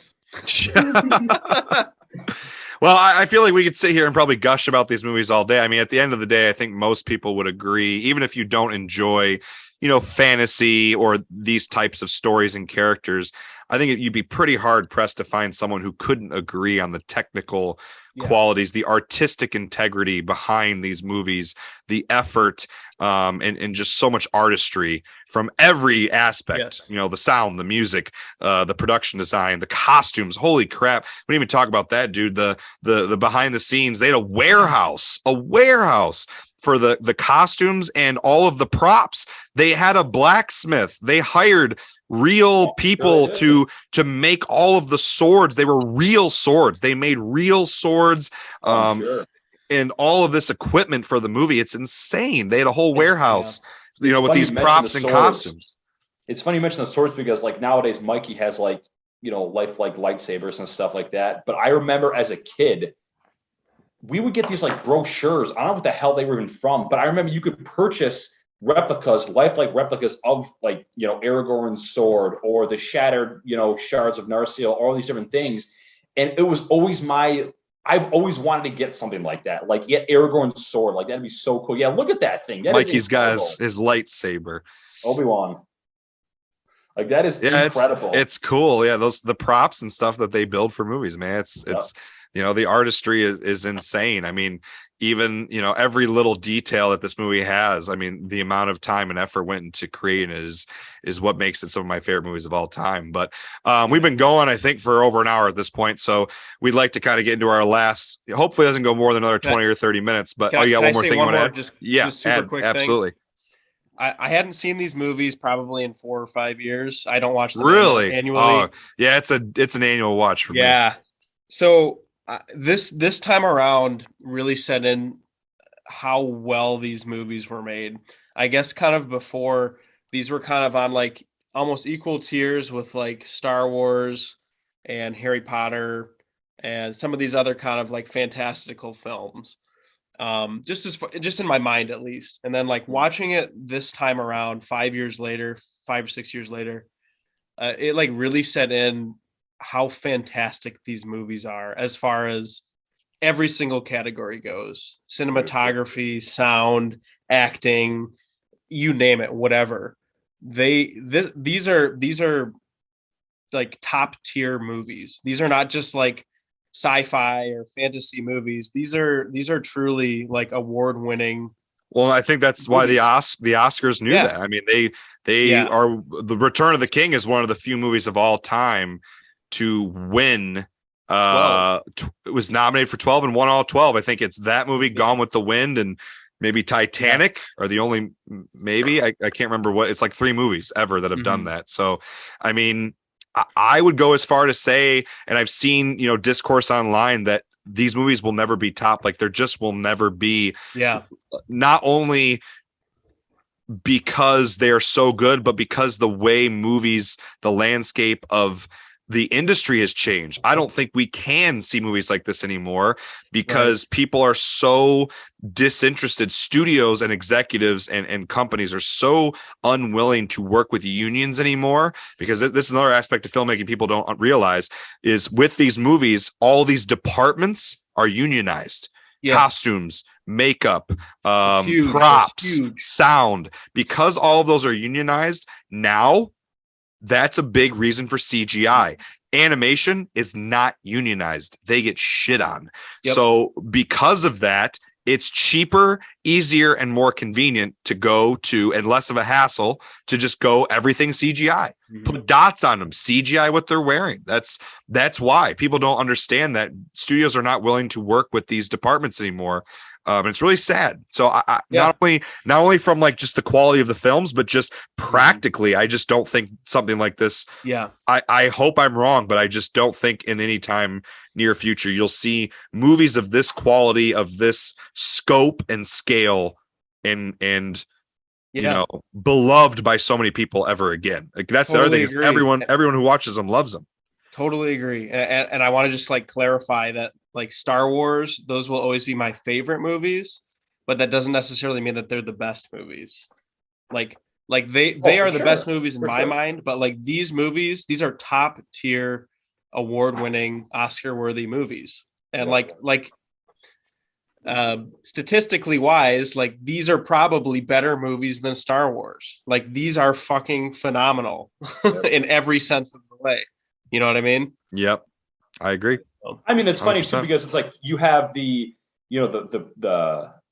prequel Star Wars movies that came out around the same time, and it's like you almost have those to compare, because like obviously comparing the CGI, not necessarily the soundtrack, but just the way it was filmed, all that kind of stuff, the original, it's like it's hard to put those in the same category, but it's like you could easily compare the Lord of the Rings in every aspect to the prequel Star Wars trilogy, and I mean the Lord of the Rings blows them out of the water. It's not even close, just in every single aaspect, Sure. But yeah, I mean, like you said, it's just because you like the movie more, it doesn't mean it's as good. But I mean, there's things that those original Star Wars movies did that we talked about before that's always going to be near and dear to us, and and dear, but even just well respected for, because absolutely at the time for what they were doing. They paved the way for many things after them. I mean, Jaws and Star Wars were the first blockbusters ever made. So thank you, Marvel. Or you're welcome, Marvel. I mean, you're welcome. Well, with that, do we want to get into our last segment of the episode here? And that is talking about the extended cuts. So pretty interestingly, again, if you watch the behind the scenes, and for Mikey and Daniel, if you guys ever get the chance, I'd highly recommend, even if you just watch little bits and pieces, I'm sure some of it you can find on YouTube. I'm sure lots of the featurettes are on YouTube, but anyone listening, if you love Lord of the Rings, definitely check out the appendices from the box set, all the behind the scenes. But what they talked about and what you can see in the behind the scenes is the number of hours of footage that was actually shot. And Peter Jackson's painstaking job, and with his editor trying to decide, and his writing team trying to decide what to keep.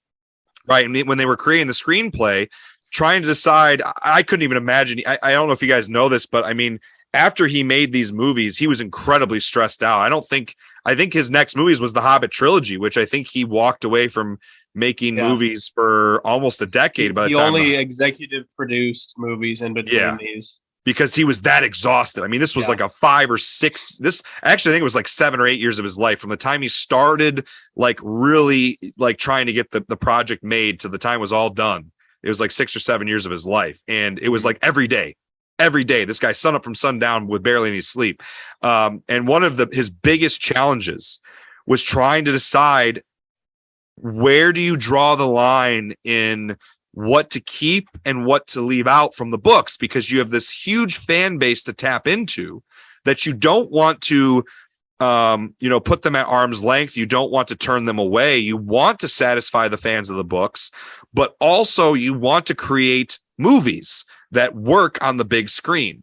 So he filmed, even though these movies were as long as they were, I mean, they were all 3+ hours. I mean, even Fellowship is the shortest at about 3 hours exactly, with Return of the King's final runtime being almost 3.5 for the theatrical cuts.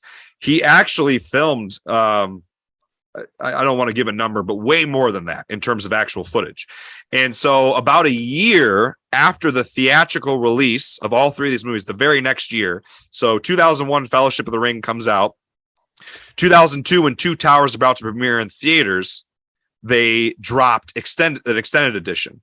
And they did, and then in 2002 they did that or 2003 they did it for Two Towers, 2004 they did it for Return of the King. So 1 year removed, they put out the extended cut. For Fellowship of the Ring, the extended cut adds about 30 something minutes. So Fellowship of the Ring, it's not much. Two Towers adds about 40 something minutes. It's somewhere around a little over 40. Return of the King is almost an extra hour. It's about 52 minutes, I believe, that it gets added back.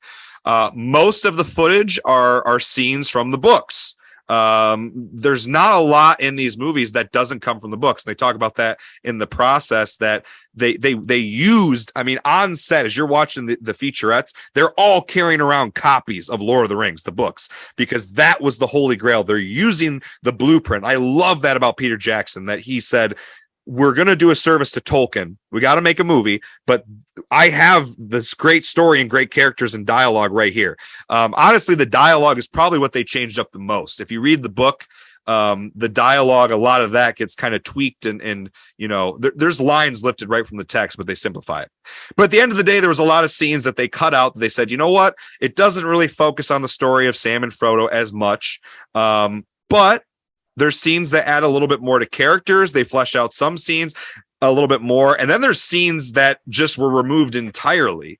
And a couple of my favorite scenes come from the extended. And I'd be curious now, as I've mentioned already, I believe in this episode, I have only been watching the extended cuts on my annual watch of these movies since about 2013, 2014, whenever I bought the Blu-ray box set. For these two guys, for Mikey and Daniel, this was their first time watching it. So I'd be curious to hear their opinions first. And with that, Mikey's got to go pee again. So like, geez, I'm an alcoholic. Jeez. You're killing me in the editing department here. I'm going to have to edit this thing. Oh, I'm an alcoholic. Jeez. All right. This will be a quick one. We're timing you. Yeah. So I would like to hear these two guys' opinions on the extended cuts first, because it was over the last couple of months and Mikey actually just binged all three, I think, in the last week. Daniel, I think you watched them a little while ago. 6-7 months ago, maybe, or something. I've watched them so many times that whatever you guys talk about, I'll know. And I got some things pulled up on my computer here for reference. But since Mikey was more recent, Mikey, I'd like to kind of hear you first, and then Daniel, obviously, as he starts to talk about things, we can pop in. But I'd be curious to hear your thoughts on the extended cuts. All right, so I have 3 full pages of notes. Do you want to hear just like my general thoughts on all 3 of them together? How about first to get started? Mikey and then Daniel each go. Did you like the extended cuts? Like in general, did you enjoy it? Yes. I really enjoyed the extended cuts for the exploration of the lore and kind of filling in some of those gaps where you might have scratched your head in the theaters, or regular where it seemed like maybe there was something missing. Yeah, exactly. And there's I don't think there's too many scenes where it feels like, what's missing? There's not too much. These have always been pretty tight movies. Yep. I'll say there's a couple things that do stick out in my mind as missing, and I can bring it up later. Yes. That the extended cuts fix, in my opinion. Yeah. I will say I had seen most of these scenes previous to watching the extended cuts. Watched them on YouTube or something. Yeah, we've always been bonus features people in my family, at least me and my mom. We're big movie nuts. So like I had seen most of these just watching them solo on the bonus features, but I had never watched them incorporated into the movie, incorporated with the score, and kind of actually like fit into place. So it was kind of interesting seeing them placed in and filling some of those gaps. I think there's some really important things that were added, as well as some really very unnecessary things that were added. I think maybe one of the most important things is the kind of the story and extra elements behind Aragorn and Eowyn. Yep, I agree. And Faramir.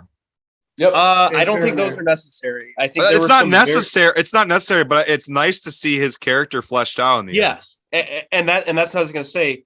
This stuff is really cool to know.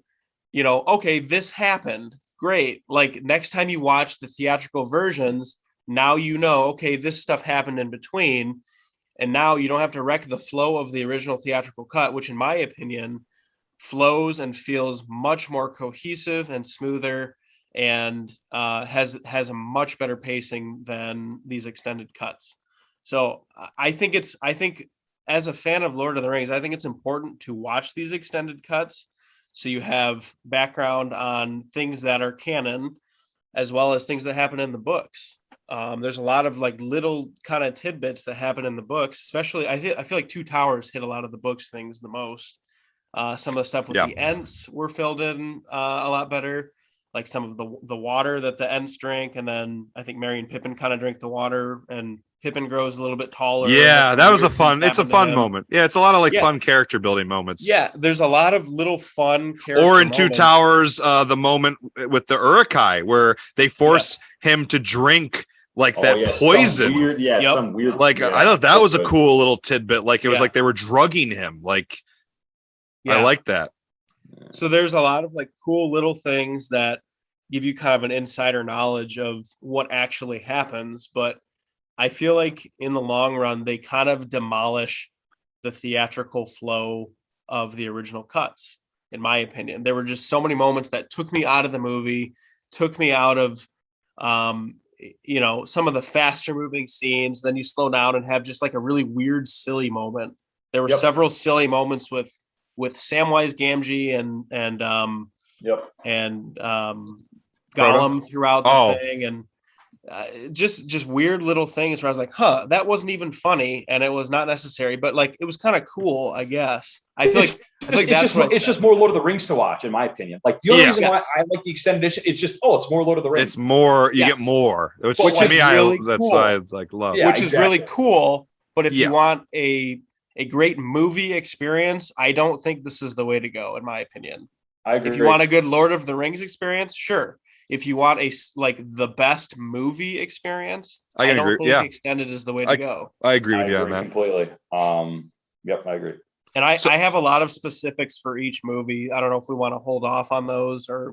Yeah, we'll get into it. I just want to hear then, Daniel, if you want to add a little bit more and just your overall thoughts, but it sounds like you're pretty much on the same page as Mikey. So like I said, there's maybe between the two movies, maybe a handful of scenes. And I'm like, okay, maybe it's not even that it's necessary, but you could put it in there to maybe develop some of his character a little more, between Aragorn and Eowyn, between Faramir and Eowyn, and maybe there's a big scene with Faramir, a flashback with Faramir and Boromir that provides more. I love that for Sean Bean. It gives him an opportunity to kind of flesh out. It honestly makes Boromir a more empathetic character. The flashback with his brother. I love that scene. Vincent, I absolutely adored that scene, but I hated it in the movie. Yeah, I can see where you're coming from. It did not fit in the movie, but it doesn't flow as well. Yeah, when I was watching it, I was like, holy shit, I love this. I love every second of this. I love seeing more of Sean Bean.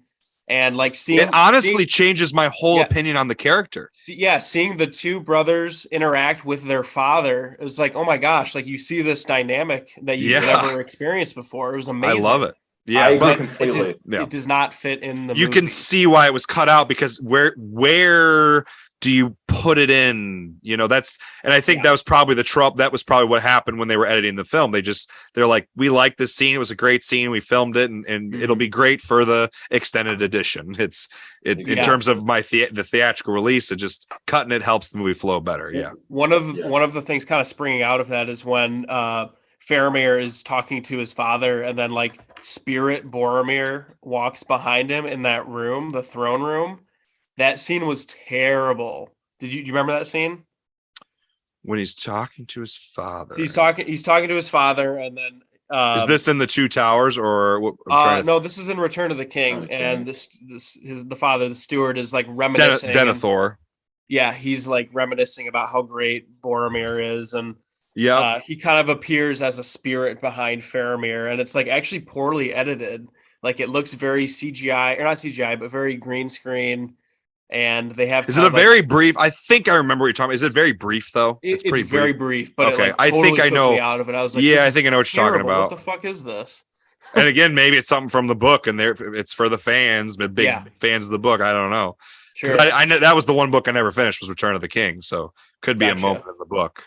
But Daniel, I didn't know if did you have any more? We kind of cut you off, Daniel. Do you have more to add in terms of your overall opinion, or are you pretty much on the same page? I honestly agree with Mikey. You know, like for more time to watch Lord of the Rings, I think the extended edition is a great way to go. But as far as and I don't want to say contrived, because everything was from the books and things like that, but it's just like the way they were portrayed, the way the scenes were portrayed, it just like, like I said, maybe a half a dozen scenes at the most between all three movies you could have kept in to maybe build some substance. But like the rest of the scenes, it's just more screen time to watch Lord of the Rings. Didn't necessarily need to think that it needs to be in the movies at all. So I agree with a lot of what Mikey said. And in my opinion, I enjoy the theatrical cuts more. I just think they're a better movie. And some of those scenes that were added too, some of them actually felt cheesy. Like it wasn't even that they felt out of place. Like there's some cheesy acting in some of those scenes. And that's the one scene I wanted to address actually was the mouth of Sauron at the gate. Oh, that's one of my favorite scenes. So weird though. Like, I love that scene. That was what I was going to bring up as one of my favorites. I love that. It's so creepy. I think it's so great. It goes on for 10 minutes. If it was like maybe half of a minute, I'd be okay with it. But they're like, hey, look at this guy's teeth. Look at his teeth. Look at his teeth. Look at his teeth for like 30 fucking minutes. But that's what he is. He's the mouth of Sauron. It's another thing from the book apparently. In my opinion, if you wanted to have the mouth of Sauron, in my opinion, Sauron is he's this like this. I mean, obviously everyone knows who he is, but there's like an eeriness about him, like something you don't know, you don't understand, and for them to bring it to life as that mouth of Sauron in that form was just very weird. I mean, the ring race, all those ring races are like they're terrifying. I mean, they're very eerie, you know, and you'd think Sauron would resemble something like that, and it was just this kind of like this comical like thing. It didn't do anything for me. I know you said you like Avengers, but I thought that was very corny. Very corny. I agree, Daniel. I thought it was corny. I thought there was some weird effects used in that moment, and I think it just went on. It just went on way too long. As intimidating as the ring race are, as the Orokai are, the mouth of Sauron was not intimidating at all. Not at all. You know, maybe if you put that in Fellowship of the Ring, like as like, you know, a first initial scare, but after everything we've sing from the three movies up to that point, no bueno. One of my favorite things that was cut that's in the extended edition is the death of Saruman. So that's I hate it. Really? Oh man, I hate that too. I hate that too. Sequence from the book. I laughed, dude. Really? Oh man. It's so corny looking. He just like, I have that in my notes. I wrote it down. He schlups onto the wheel. It makes a schlup, and then he just sits there. Yeah, that's weird. Question or statement. One thing I wanted to address was that it's funny in the video game, The Return of the King, how one of the last levels is actually facing the mouth of Sauron. You guys remember that? Yeah, I think I do vaguely. I don't remember It's that. been a long time. I think Never that was when saw I that. first discovered that character. Yes. Because yes. I remember watching that scene on YouTube back in the day when we were younger in middle school or something. I think it was because of that game that got me curious about looking it up.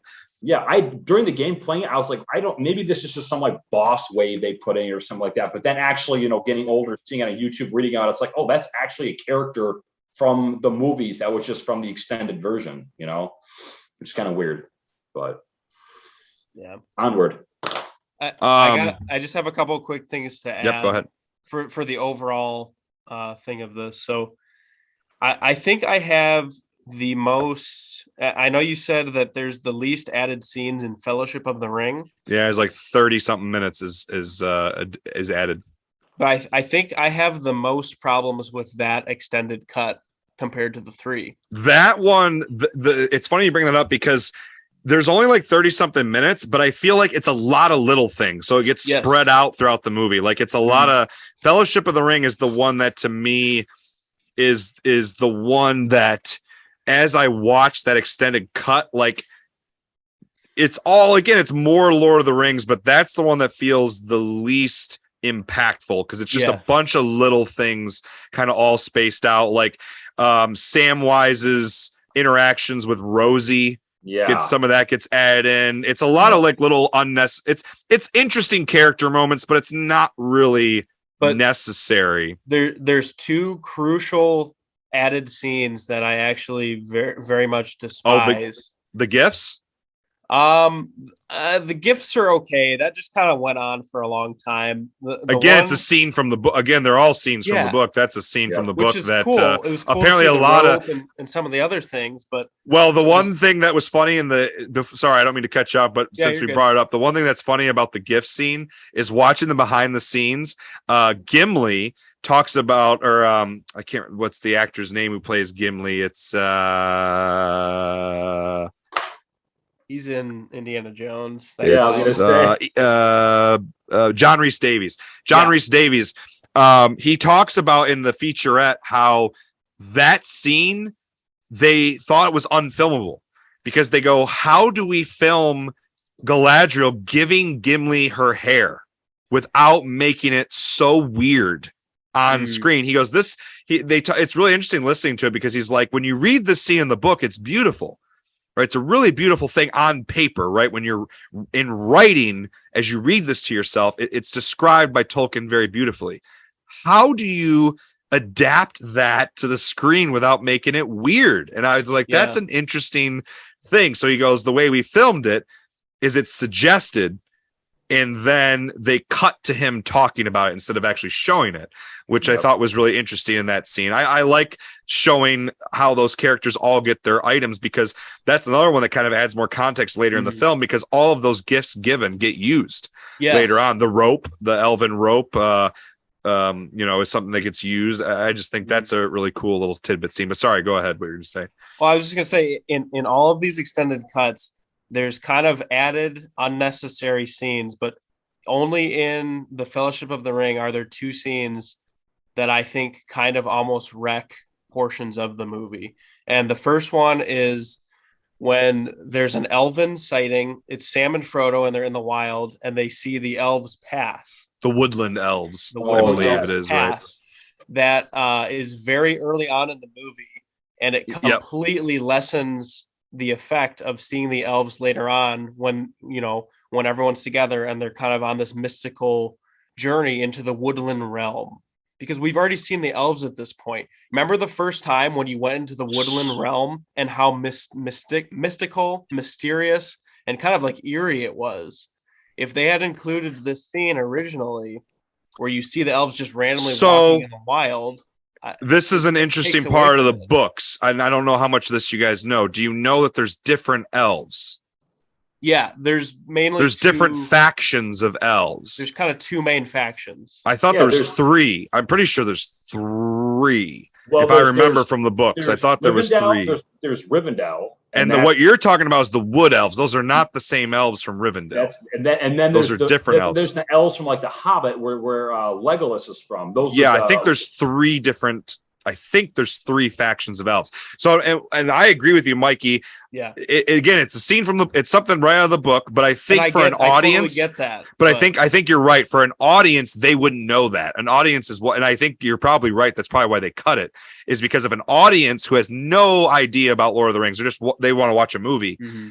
I think you're right. I think showing that scene, they're not going to understand that this is a different group of elves. It's the wood elves going to the Undying Lands, not the elves from Rivendell. Well, there's no. But we hadn't met any elves at this point. Yes, there's no precedent of what an elf means to be an elf. The very first time you ever see an elf outside of the theatrical cut, or outside the extended edition, is when Frodo sees he's like dying because he gets stabbed by the Morgul blade. He sees what's her face coming on the horse and getting off the horse. Eowyn. She gets off the horse and she's like glowing. Yep. And then she comes and like sits by Frodo. And then I remember it's either Merry or Pippin. She bends down and looks at Frodo, and they say, and it shows vividly. It's a picture of like her ear, and they say, "Oh my gosh, it's an elf." And that's the first time you get an idea of like, okay, these elves are like something different. That makes for a better movie, and that's probably why it was cut. I think again, if you read what Peter Jackson said about these extended cuts, it's really for the fans of the books, because they're all little bits, and because the books are so dense. And again, what you're talking about is with this scene. I'm sure. Again, I read the books a while ago. I'm sure this scene in the Fellowship that Peter Jackson is going into, or not Peter Jackson, J.R.R. Tolkien is going to some deep, lore riddle description of the different types of elves, and so that this is one type of elf that they're seeing. And again, when before they get to Rivendell, there's a lot of stuff. The big thing is the Tom Bombadil sequence that they never even filmed it. If you watch the appendices, the special features, he talks about when they're writing the script.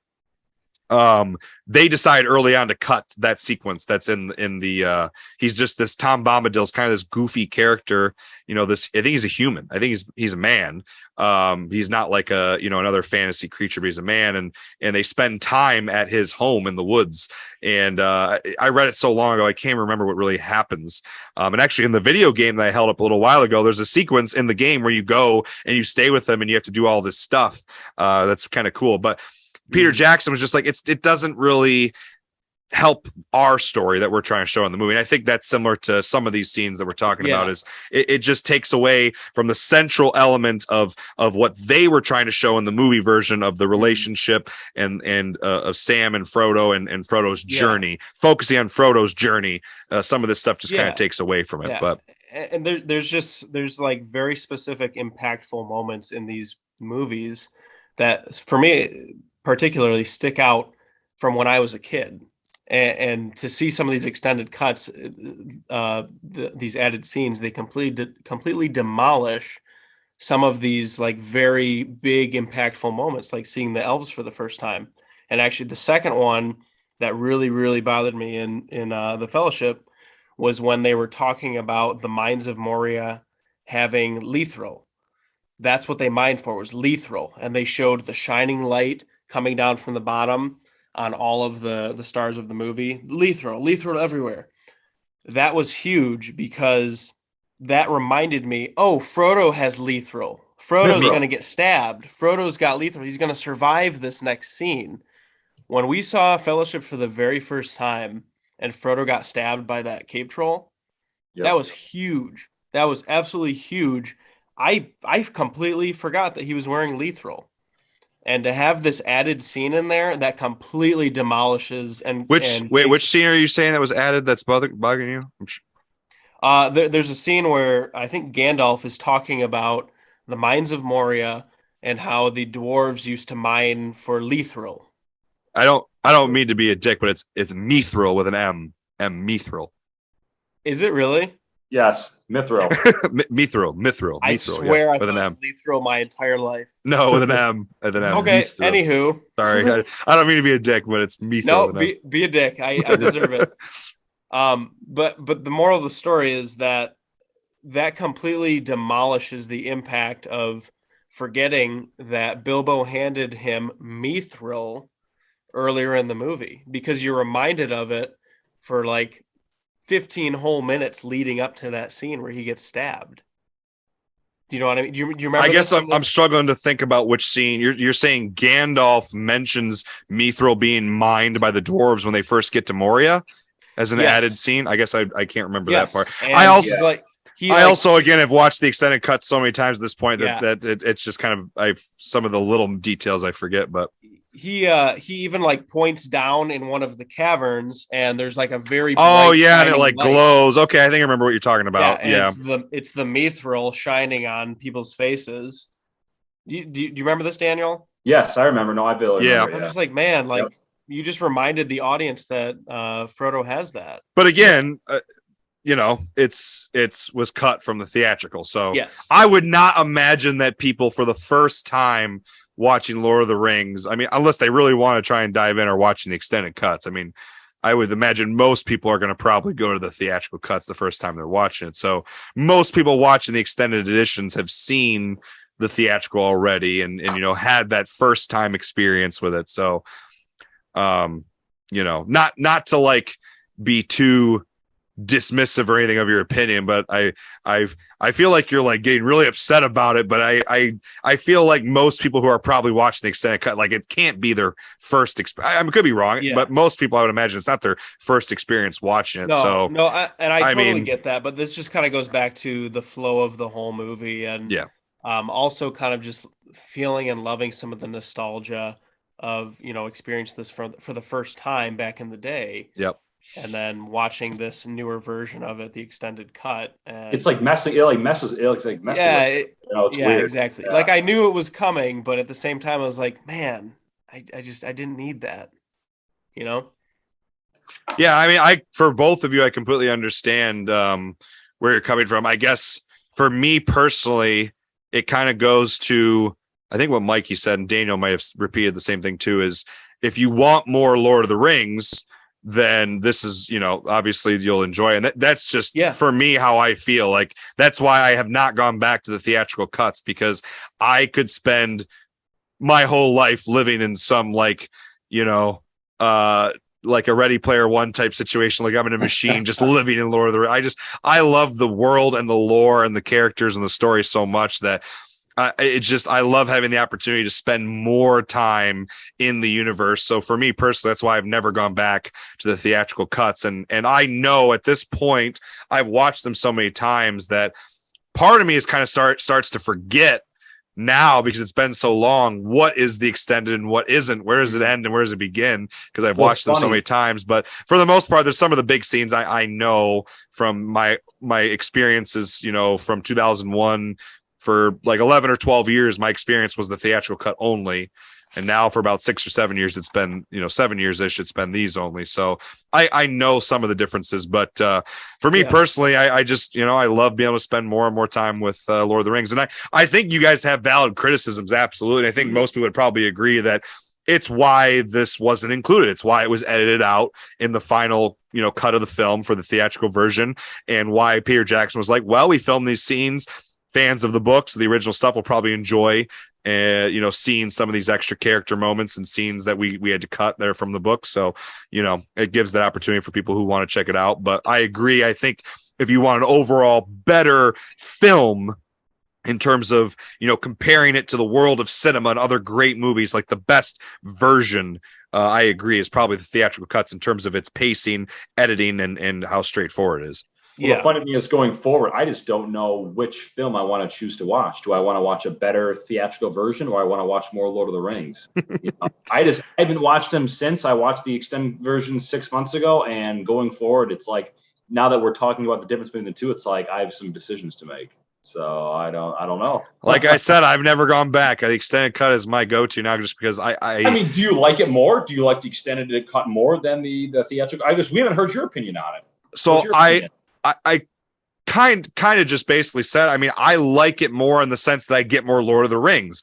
I agree with what Mikey's saying, that I think he's 100% right, and that the theatrical cut is the better film product. If you want to talk about like an overall quality movie, it is the most succinct, best paced, best edited version of the theatrical version of this story, best movie version of the story. But for me personally, as someone who Lord of the Rings means so much to me, and I just love it so much. Just the opportunity to sit longer with these characters, more story, more lore, even if it's goofy, even if some of it, you know, and I agree with what Mikey's saying in terms of the editing. You can tell some of these scenes were just kind of added in to the original movie, because there is some moments where it doesn't flow super well, and you can tell. A great example in terms of continuity error is with the Mouth of Sauron. Do you notice after Aragorn cuts his head off, the body and the horse just disappear? Yeah, it's like, where do they go? It's not there. I didn't notice that. I've watched them so many times that as someone who, you know, now quote unquote for a living, I teach a film class and do a film club, but like someone who watches so many movies and analyzes them and has discussions in a classroom setting, like I'm always looking for this kind of stuff, like continuity errors. And to me, it's a glaring continuity error in the extended cut. And even with Saruman's death, the way it's kind of acknowledged by the characters before and after it is a little clunky, because I think you can tell that it just, when they were creating the original film, that they just were like, we're cutting this, so it's okay. It doesn't need to flow super well. So they didn't do any reshoots or like editing to make it, you know, flow better. But again, if you don't care, which, you know, I don't, you just want more of Lord of the Rings, it's, you know, you kind of ignore some of those things. But yeah, I agree with Mikey. I think the theatrical cut is the best version of the movie, but personally for me, I just love being able to watch almost I guess it would be almost 2 extra hours of Lord of the Rings. I think it's almost 2 extra hours total. That's awesome. One of the other better things with the extended cuts that I actually very much enjoyed was more of the moments with Merry and Éowyn when they were fighting and riding the horse together. Some of the battle sequences are extended too. I would say most of the battle sequences, I would have been okay with a lot of those being kept. I don't know. I felt like those didn't wreck the flow at all. I felt like some of those added more context to things. What about another added scene we didn't even mention, speaking of the Return of the King, Mordor, Frodo and Sam, it's like spend time amongst the orcs. They get caught in orcs leader. I love getting to see more of the orcs. Yeah, that's like the scene with Merry and Pippin when the Uruk-hai, there's an added scene in the extended cut. Can't they smell man flesh? They're not men. I mean, they're not orcs. But they're not men. They got good noses though. Couldn't they smell them? Oh, I don't know. I don't know in terms of the lore what's going on there in terms of their biology. But I was just thinking about that when it was happening. Oh, were you? Yeah. I mean, I just like that scene because I think you get to see, going back to the artistry, you get to see that one orc missing its nose is terrifying. Like some more of the makeup and prosthetics and just to kind of an opportunity to, again, spend more time with this universe. Some interesting things that you didn't get to see in the theatrical cut is a lot of fun. I love the scene with Éomer and Aragorn where you find out how old he is. Yeah, it's a really cool scene. You find out that he's actually that's something from the theatrical version. You have no concept of how old he really is. He's like 87 or something. In the Fellowship of the Ring. And he was raised with the elves. There's a scene cut out of the Fellowship of the Ring that's the extended version that talks about Aragorn being raised with the elves and being a unique niche type. Isn't it the moment him and Elrond? It's him and Elrond are talking at his mother's grave. Yeah, because his mother was buried there in Rivendell, and it's during their conversation you find out he was raised by elves. Yep. Yeah, and the fact that he's like some unique breed of man that possesses the Valar. Yeah, some weird ring too. He talks about it there. His ring is mentioned. He wears like some ring with a serpent on it or something like that. That's brought up, and then it's actually mentioned his age in the Two Towers. And I just think, like I said, between the three movies, there's probably around half a dozen scenes I would keep, and it's some of those little things like that I mean, I don't think it really takes away at all. You know, like Mikey said, maybe a couple of the fighting scenes, and just other little scenes here and there, but. I don't know. Yeah. I mean, Aragorn, like we said, he's probably the best actor of the movies. Probably has some of the most screen time of the movies. Mm-hmm. I would have definitely been okay with keeping some of those scenes that explains his background and his love interests and stuff like that, because some of that is a little bit lost and confusing at times. Not so much where you scratch your head, but what they added helps for sure. Mm-hmm. So Yeah, I again, it's something that I really enjoy, but I completely understand the criticisms of, if you want to compare it to the theatrical cut, why you wouldn't enjoy it as much. But I agree that there are some moments probably that could have been cut, but then you look at it and you're like, yeah, I see why this was cut. Is absolutely. For sure. But Absolutely. well, anything else, Mikey, from your notes, or Daniel, any thoughts that we want to we barely touched add? my notes. Well, anything else you want to add? No, that's okay. I got 3 pages of notes. It's all right. There's it's funny. I was looking at a website of scenes that from the book didn't make it to the movie. Some of that weren't even shot. Apparently, there's a scene during the Two Towers where Frodo turns into Gollum during a dream sequence. Wasn't filmed from the book. Aragorn was planned to originally fight Sauron. In the Return of the King, Sauron actually does fight with Aragorn. Apparently, they didn't film that scene. So he has like a physical form. Apparently, in the original book. I still think one of my favorite moments from the extended cut, and I know I do agree with you. Its addition is a little clunky, but that scene with Boromir and Faramir, man, every time I watch that scene, I'm like, it's awesome. This just completely changes my opinion of Boromir. And even Faramir, and even Faramir, and makes you hate Denethor more and feel bad for these brothers. I don't know. I just love that addition of those characters. And then at the end, Faramir. Another thing that we didn't even mention, but isn't super consequential, but is worth mentioning with Faramir, is the love story with Faramir and Eowyn. How they have like a happy, or not Eowyn. It's Eowyn. No, Eowyn. Yeah. Arwen is the Arwen's the elf. Eowyn is the Eowyn. Okay. Yeah. Sometimes there's Eomer, Eowyn. Sometimes I get them mixed up. But seeing their kind of love story and their happy ending is always nice too. I do like that. But yeah, I think that's better left as, in my opinion, just showing them like holding hands, or they kind of have that eye glance. Yeah. It's like, oh, hey, they're gonna get together. There's kind of that added scene where I think they even kiss. And it was like really forced and weird. Well, they first like get introduced post-war, right after the war ends. They're both injured and healing together, and she like takes care of him. What's that? I said Aragorn's like giving her a rub down, isn't he, or something like that? Like she's like passed out. And he's like was he like massaging or something like that? Oh, I guess I don't remember.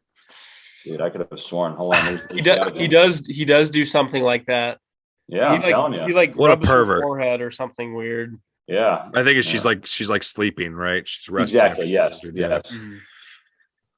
Well, anything else you guys want to add? Otherwise, we've been going. I think we got to be pushing 2 hours. This has been a long one. You guys got anything else to add? Otherwise, I can wrap this sucker up here.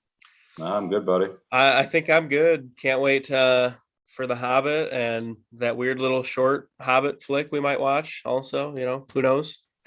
Well, at this point, thanks for listening. If you sat through the whole thing, you must love Lord of the Rings if you stayed around and listened to us talk about Lord of the Rings for almost 2 hours. But like Mikey just said, we're hoping to continue this series by next doing a discussion on the Hobbit trilogy. And Mikey actually discovered there was a short film that came out in the 1960s. It's about 12 minutes. That was an adaptation of The Hobbit. So we may check out that. It's on YouTube. We may watch that and include that in our discussion of The Hobbit. Hopefully it's not going to take a year. I don't think it'll take a year this time for us to talk about our next Lord of the Rings stuff. But the plan is the Amazon Prime TV show is supposed to premiere, I think, later this year. So the hope is that we'll do The Hobbit stuff before then. And then maybe when the show comes out, we probably won't be able to do like an episode by episode, but once the whole first season's done, we'll probably get together and do an episode talking about that show. Hope it's good. If any of you listening have been following the buzz online, there was a lot of hate being aimed at some of the promotional stuff for a variety of reasons. And I think that comes with the territory for anything Lord of the Rings, a lot of gatekeeping that goes on with something this iconic, similar to Star Wars. But so thanks for listening. Hope you enjoyed our discussion on Lord of the Rings. We'll be back hopefully not too much longer with discussion on the Hobbit trilogy. And until next time, I'm Vince. Film Nerd Podcast with guests Mikey and Daniel talking about Lord of the Rings extended editions. Until next time, watch the movies.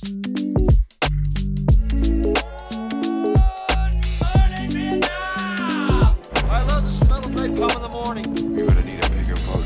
I feel the need for speed. Roads? Where we're going, we don't need roads. Snakes. Why did it have to be snakes?